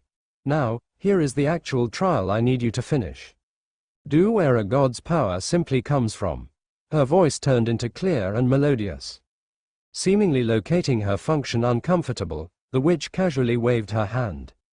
In an instant, a familiar velvet chair materialized beside her, and she sat down along with her legs elegantly crossed, her faded, delicate featuring resting lightly at the floor. Lin snapped out of his thoughts and replied, "Faith." The witch nodded barely. Exactly. The so-called electricity of faith is a convergence of the religious will of countless devout followers. It serves both as a tether and because the supply of divine electricity, that is why God's higher dealers establish church buildings, unfold their gospel, and encourage belief among mortals. However, this energy doesn't originate from the gods themselves. Although notably robust, it isn't always without its flaws. Listening to this, Lin's eyes darted with information as an concept struck him. So what you're saying is, if I simply dispose of all the Divine Order Church's fans, that God might lose their energy source and fall from the divine throne. The witch of the end seemed utterly speechless, her expression frozen as if stuck off protect by the sheer audacity of his wonderful inspiration. She stayed silent for a long second, in all likelihood too dumbfounded to respond. After a second, the witch of the Give Up closed her eyes and stated, in a feel, sure. She continued, for example, throughout times of conflict, when weaker nations had been invaded and subjected to tyranny, the invaders frequently resorted to massacring complete towns. This wasn't constantly due to the fact they were cruel, but regularly a part of conflicts among gods. When a big variety of a god's fans die in a brief span, their power diminishes notably, leaving them vulnerable to rival deities. However, the Divine Order Church is an extraordinary story. Past the Saint Roland Empire, the Church has thousands and thousands of fans in different countries. It's no longer viable to kill them all. Lin observed her brief silence and gave an ungainly smile. My bad, please cross on. The cold, white-haired female glanced at him before persevering with slowly. There are 2 responsibilities I want you to perform. First, I require you to search out at the least 100 first-rate members of the Divine Order Church, with a minimum rank of 2D order. Lin's face darkened. Just the primary task alone became a nightmare. Presently, he became handiest to first order first rate. Even with the divine aspect of the end and the machine's help, he ought to slightly manage a fight in opposition to someone one rank above him. However, 100 second-order enemies, although they attacked him one at a time, their sheer numbers could drown him. And taking him out separately might drag on indefinitely. What's worse, there was no way a vest would allow him to carry out such an operation openly. Which meant he'd have to do it secretly, slowing his progress even further. Seeing Lin's silence, the Witch of the End ignored his hesitation and continued, "Second, I need you to weaken the public's faith in the Master of a Billion Stars to a certain extent." "Weaken their faith?" Lin repeated, puzzled. The Witch of the End gave a slight nod. To weaken faith is to weaken the source of his power. "But faith is intangible," Lin said, confused. "How am I supposed to weaken it?" "That's for you to figure out," she replied, her tone turning a shade colder. Lin sighed. "Can you at least tell me why I need to do these two things?" "It's an experiment." "An experiment?" Borrowing your own words, the witch said as she lifted her slender arm, the frilled cuff of her sleeve falling back to reveal snow-white skin. She examined her delicate fingers thoughtfully. "If the momentum from the past is strong enough, then fate is not immutable. I want you to see if weakening his source power 10,000 years ago will have any impact on his future self. It doesn't need to be much, just a trace is enough." Noticing her expression, Lin asked, "Why?" She didn't answer. Instead, under his stunned gaze, she gently rolled up her sleeve, revealing a section of her forearm. Lin's gaze fell on it, and he noticed a scar with a distinctly unusual appearance. Chosen of the End, the witch's arm was fair and delicate, an almost entrancing sight. For such a powerful woman, her wrist was so slender, carrying a contrast that stirred a strange allure. Noticing Lin's peculiar gaze, her eyes instantly turned icy. "What are you thinking?" "Cough, nothing at all," Lin replied, hastily shifting his focus to the scar on her arm. The scar had an unusual appearance, rough and jagged, as though it had been caused by a rupture in space itself. Its edges emitted a faint red glow, a sign of the witch's innate power attempting to heal it. However, every time the wound seemed to mend slightly, it would shatter again, like a cracked mirror breaking once more. This endless cycle left the scar permanently unhealed. What's more, the interior of the wound wasn't filled with blood, as Lin had expected, but was instead pitch black. Within the darkness, tiny points of starlight shimmered faintly, as if the wound opened into the vast, infinite cosmos. Sensing Lin's curiosity, the Witch of the End spoke calmly. "This is called a dimensional rift. It's Geotus's signature move and also his most troublesome one. The Master of a Billion Stars was this powerful, strong enough to leave a permanent scar on the legendary Witch of the End." Lin was stunned. Seeing his reaction, the witch frowned slightly. "At the time, I was fighting against 8 gods, including the Mother of Abundance and the Tyrant Dragon, all by myself. If not for Geotus's ambush from the shadows, I wouldn't have been injured at all. Besides, even then, I ripped off one of his arms as a parting gift. If his power had been even slightly weaker back then, this wound wouldn't exist now." Her uncharacteristic explanation seemed to stem from an unusual flicker of competitiveness, as if Lin's silence had prodded her to justify herself. Fair enough. It seemed the Witch of the End wasn't one to back down from a challenge even when it came to how she got injured. It was clear now. Miss Witch was still the more impressive one here. Lin had pieced together the reasons behind her 2 trials. Weakening faith, the indirect approach, would reduce the Master of a Billion Stars' source power. As for hunting the Divine Order Church's extraordinary members, it served the same purpose but was a more direct method. After all, in terms of faith contribution, even the weakest First Order Extraordinary provided as much power as 100 ordinary people. This explained why gods continually bestowed divine factors to strengthen their followers. The Witch of the End wanted Lin to use these actions, 10,000 years in the past, to weaken the force behind Geotus's ambush. Her aim wasn't to completely change the outcome, just to slightly alter the intensity of that fateful strike and avoid the injury to her arm. She didn't need much, just the tiniest margin of change. But considering the 10,000-year time span, Lin realized that even the smallest change on her end would require much greater effort on his part. After all, The world's corrective forces were daunting. Lin fell silent, lost in thought, mulling over the feasibility of the plan. Seeing this, the Witch of the End let out a soft sigh.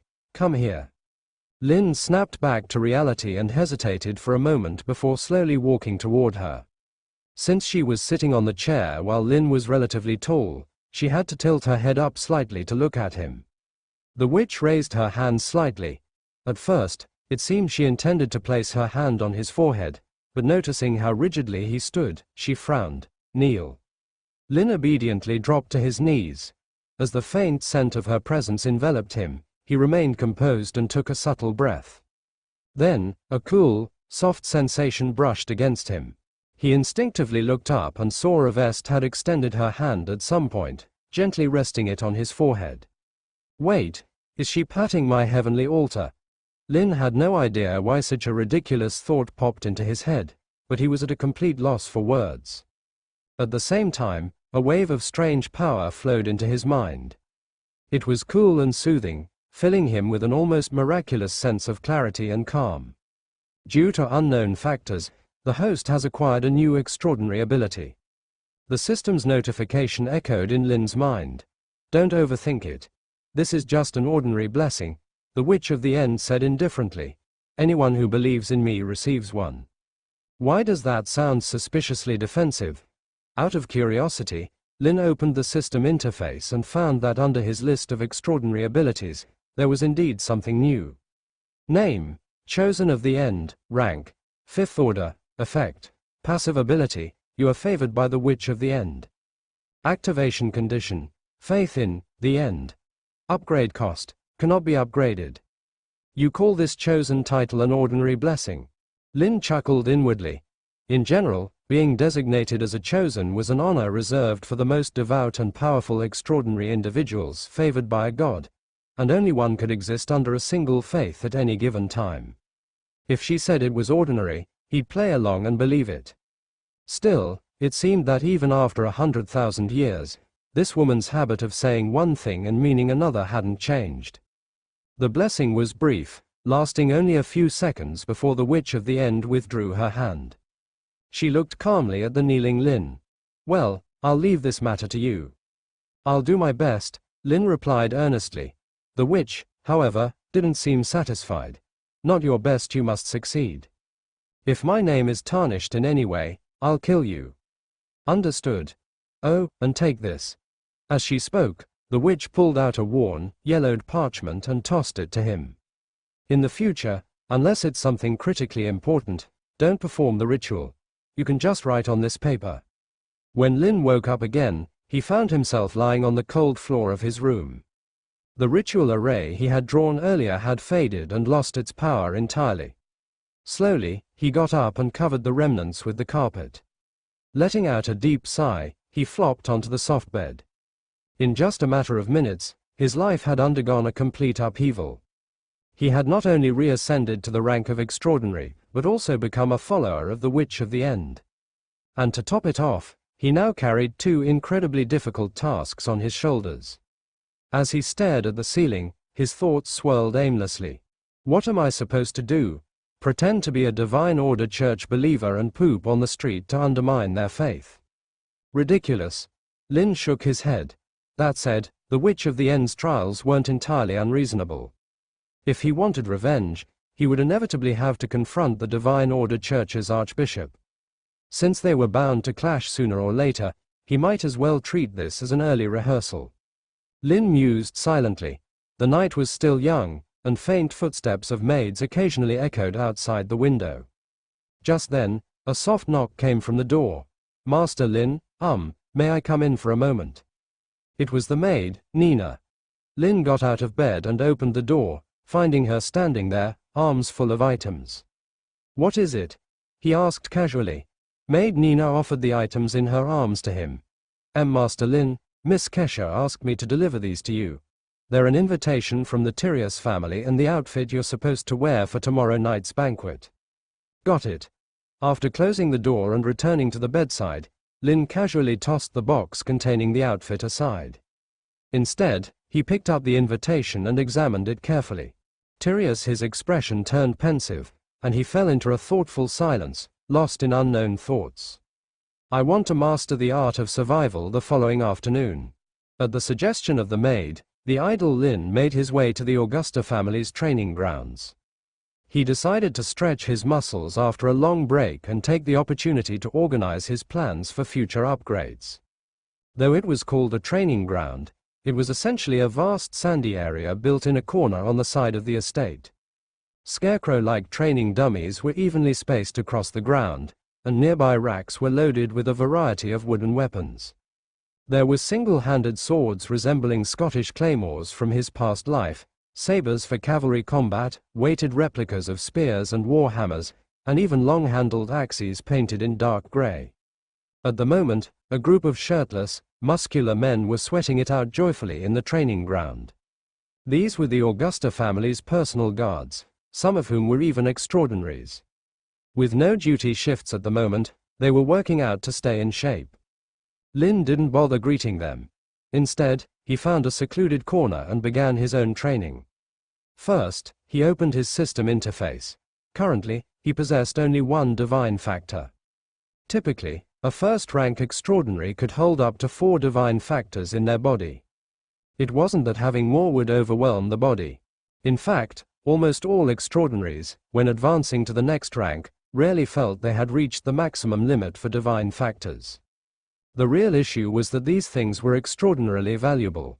There was only one way to obtain divine factors, by completing God-given trials.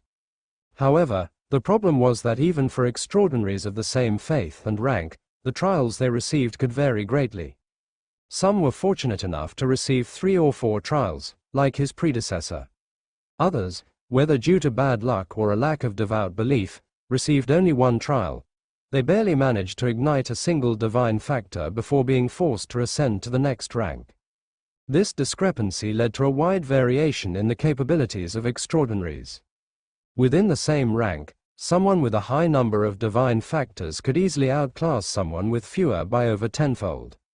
Even so, across the 1,000-year history of the St. Roland Empire, including the rarest chosen of the end, there had never been anyone who could reach the maximum capacity for divine factors at any rank. But today, Lin might just become the exception. Looking at his system points, which had reached a staggering 283, Lin took a deep breath. System level me up. Spend 80 system points to ignite 8 divine factors. Yes.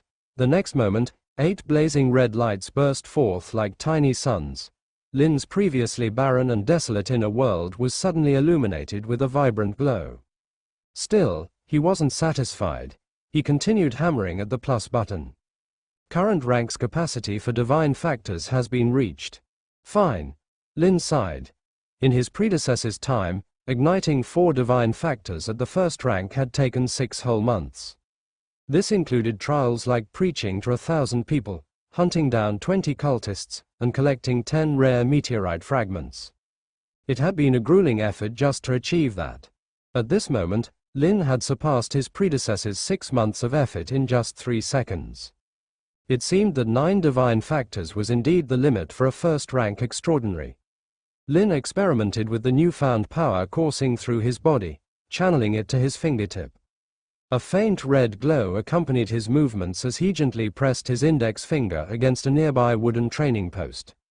A moment later, a deep indentation appeared on the coarse bark surface. Just as he had expected, Lin's heart swelled with joy. This was precisely why he had chosen to believe in the Witch of the End. While abilities like corrosion or brute force could achieve similar effects, the underlying mechanisms were worlds apart. The latter merely altered physical properties through violence, adhering to the laws of physics. The previous, but operated conceptually, it forcibly deleted part of the publish. This annihilation characteristic was one among Evist's innate, bold abilities. In phrases of negative capacity and sustainability, this characteristic became the various pleasant within the early ranges. And in higher ranks, it was absolutely terrifying. In keeping with the unique narrative, it can even erase summary standards and laws. As an example, temperature. Avest had formally established the potential to decrease temperatures. However, this wasn't due to any frost-based ability. She had clearly annihilated the idea of heat within the surrounding vicinity. Though Lin was a ways from wielding such outstanding feats, as compared to different first-rank extraordinaries, his skills were already a measurement aside. If I will accumulate a energy-based totally amazing potential, I'll be unstoppable, Lin mused to himself. Speak me of capabilities, he recalled something else. It appeared he should upgrade those two skills as properly. Spend 10 system points to upgrade Lie Eater to 2nd rank. Yes. Upgrade successful. Due to unknown factors, your original ability has evolved. Oh. Lin apparently opened the up-to-date information. Name. Fraud Game. Rank. 2nd rank. Effect. Building upon the original Lie Eater ability, every lie the host tells will initiate a game. If the lie is believed, the game is won, granting a chance to temporarily steal an extraordinary ability from the target. The larger the rank difference, the lower the success rate and duration. Activation requirement. Possess 8 or more divine factors. Upgrade cost. 90 system points. This ability regarded alternatively overpowered. Lin fell into contemplation. Now not handiest that, however it regarded he nonetheless retained the unique Lie Eater capability. In different words, these may want to stack. He could use Lie Eater to make certain his lie succeeded, then cause Fraud Game to seal the deal. Sure, that made sense. However, on nearer notion, it wasn't as absurd as it regarded. In spite of everything, the achievement fee of Lie Eater diminished drastically whilst used towards better ranked targets. For normal people, the achievement fee of Lie Eater became nearly 100%. But against a higher ranked amazing, the possibility plummeted to less than a third. The higher the rank, the harder it turned into to make a lie plausible. Moreover, despite the fact that the lie succeeded, it didn't assure that an fantastic capability could be stolen. In strict terms, this potential nonetheless heavily depended on success. With this in thoughts, Lin casually upgraded the Crown of Thorns subsequent. This time, the ability itself didn't change, although its consequences were barely greater. Name. Crown of Thorns. Rank. 3rd rank. Effect. Under this ability, you can accumulate the pain you experience and release it with a twofold amplification. Activation requirement. Possess 6 or more divine factors.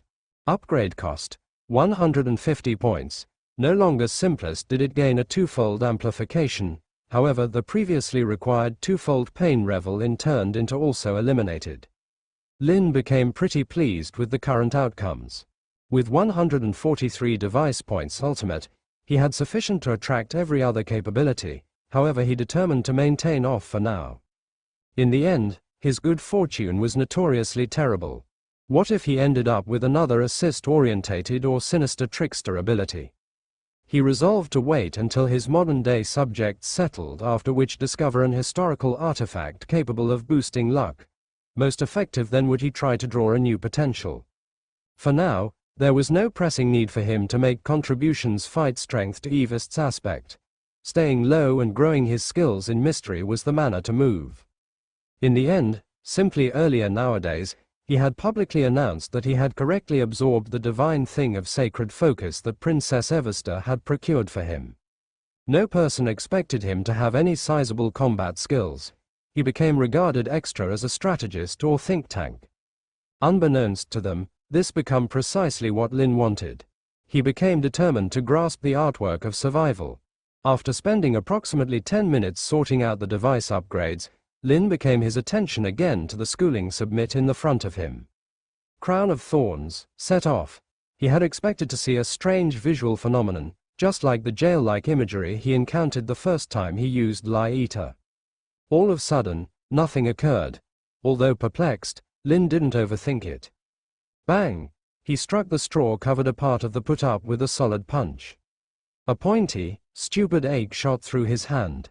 Moments later, Lin particularly felt the ache remodel into a form of energy, which flowed into his body and became saved in a peculiar way, prepared to be launched at will. It appeared the Crown of Thorns was currently his handiest offensive potential. As a result, he determined to apply the pretense of schooling his frame to secretly gather ache electricity. It'd serve as a reliable way of self-protection. With that plan in mind, he commenced punching the publish with forceful strikes. His unique frame's physical situation wasn't vulnerable. Having as soon as served within the army, his muscle groups weren't explosively huge, however contained energy far beyond that of an ordinary character. Bang! Bang! Bang! Time flew by way of. Emitted via Lin, the sun had regularly dipped in the direction of the horizon, portray the sky with a wonderful sunset. His forehead and frame had been soaked in sweat. He were training here for the entire afternoon. With the aid of now, Lin's fists have been swollen and bleeding, each moderate contact causing a piercing ache. However, that was exactly the outcome he desired. Feeling the regularly growing ache energy inside his body, Lin changed into in great mood. Attaining into his pocket, he retrieved a pre-organized bottle of potion, uncorked it, and lightly applied it to his injured fists. A cooling sensation unfolded through his fingers, and the injuries commenced recuperation at a visibly fast pace. That's sufficient for these days, Lin muttered to himself. This night, he still needed to attend the ceremonial dinner hosted by using Duke Tyrius with a vest. He needed a tub and a few proper grooming earlier than going. Displaying up in his modern-day raveled nation could honestly earn him a scolding and perhaps worse from that girl. Chuckling at the thought, Lin wiped the sweat from his forehead and prepared to go again to the property. But simply as he became round, he found out he became surrounded. At some point, the estate's personal guards, who were schooling on the sand earlier, had encircled him. A quick look found out that maximum were ordinary human beings, but amongst them have been several first and second rank extraordinaries. "Do you need something?" Lin requested, glancing at them. "You're the outsider who made young Master Rhine lose face twice, aren't you?" The bald man at the front cracked his knuckles menacingly. "Schooling all afternoon, huh?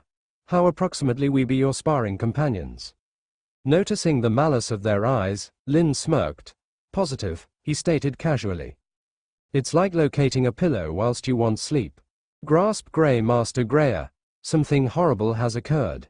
Greyer, who have been wandering the property searching for Lin, all of a sudden heard the moved quickly voice of a maid in the back of him. He grew to become her, at a loss for words via her frantic demeanor. "What's happening?" The maid stopped to seize her breath earlier than blurting out, "Master Lin and over 30 of the guards at the schooling grounds, they're fighting." "Are the guards okay?" Greyer iced up, instinctively asking approximately their well-being. Knowing Lin's persona, if he didn't have a surefire way to take them all down, he would by no means make a circulate. So Greyer's first concern was for the circle of relatives as guards. The maid shook her head again and again. A sinking feeling gripped Greyer's chest. "Master Lin, he beat all the guards, he beat them. Beat him to demise." Greyer's scalp tingled as dread washed over him. "What the hell did you do this time, Lin?" Watching the maid war to complete her sentence, Greyer instinctively prepared to hurry to the scene. He made them cry. "What?" 5 minutes later. It hurts. It *****ing hurts. I'm able to take it anymore, it's insufferable. Assist. Somebody, help." The schooling grounds were packed with muscular guys writhing on the floor, crying in pain and wailing like kids. Greyer stood frozen, his expression stiff. What in the world passed off right here? His gaze shifted to Lin, who stood to the aspect, searching entirely unbothered. Shrugging, Lin said, "To be fair, I handiest gave every of them one punch. Truly, your guards ought to use a few work." "Like hell I agree with you." Greyer's face became a photo of disbelief as he stared at Lin's feigned innocence. "Oh, right," Lin stated, patting Greyer at the shoulder as though nothing had befell. "I want to invite you something. I'm attending the ceremonial dinner along with Her Highness this night. Tell me about Baal Tyrius." Even though Greyer became nevertheless baffled by means of the bizarre scene, he decided to allow it pass for now. Rolling his eyes, he said, "That's exactly why I got here seeking out you. For a few cause, my father requested me to symbolize the Augusta family at the feast tonight, so we'll be attending together. As for Duke Tyrius, he's a legend within the military. There's sufficient to say about him to final 3 days and nights.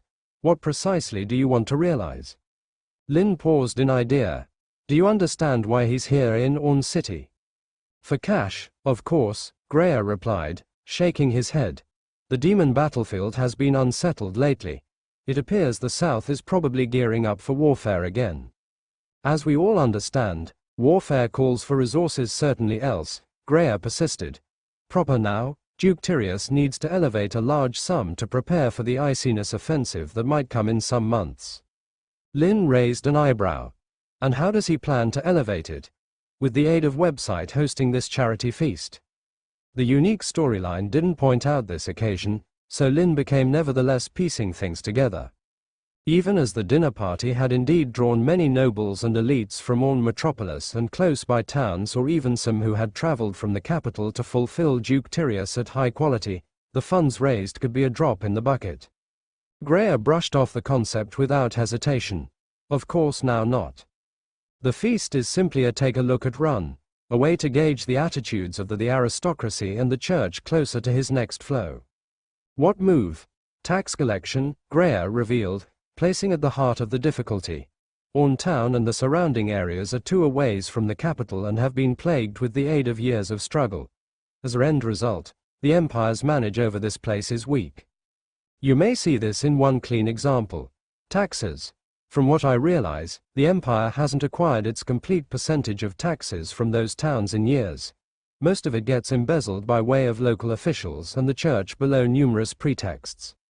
For instance, certain tax exemption guidelines for primary churches, they rake in a fortune from the human beings, yet not a single coin finally ends up inside the Empire's coffers.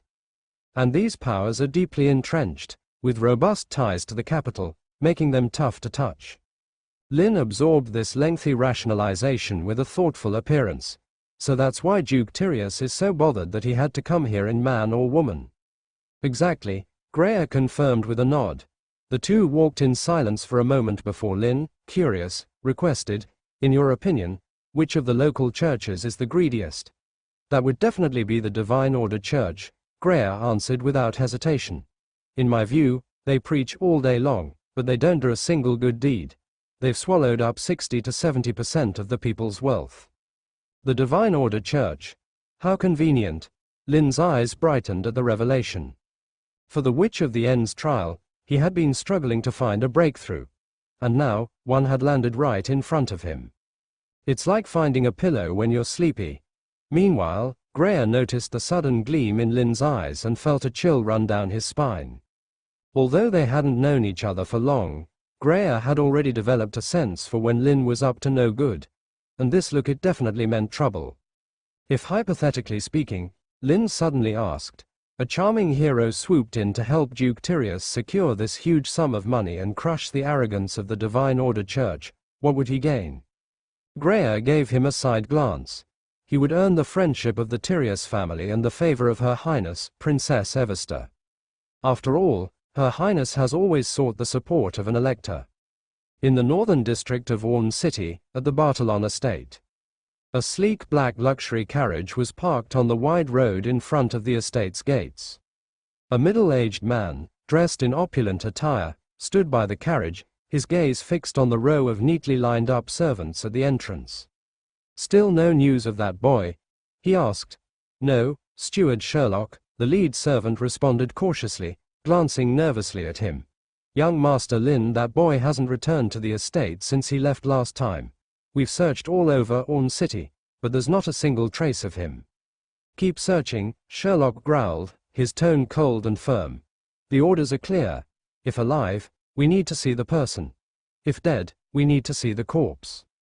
Then, narrowing his eyes, he added, and have you forgotten what I told you before? Don't call me steward. In this city, I am the representative of the Bartolon estate. Call me Master. Why yes, my apologies, Master Sherlock. Forget it.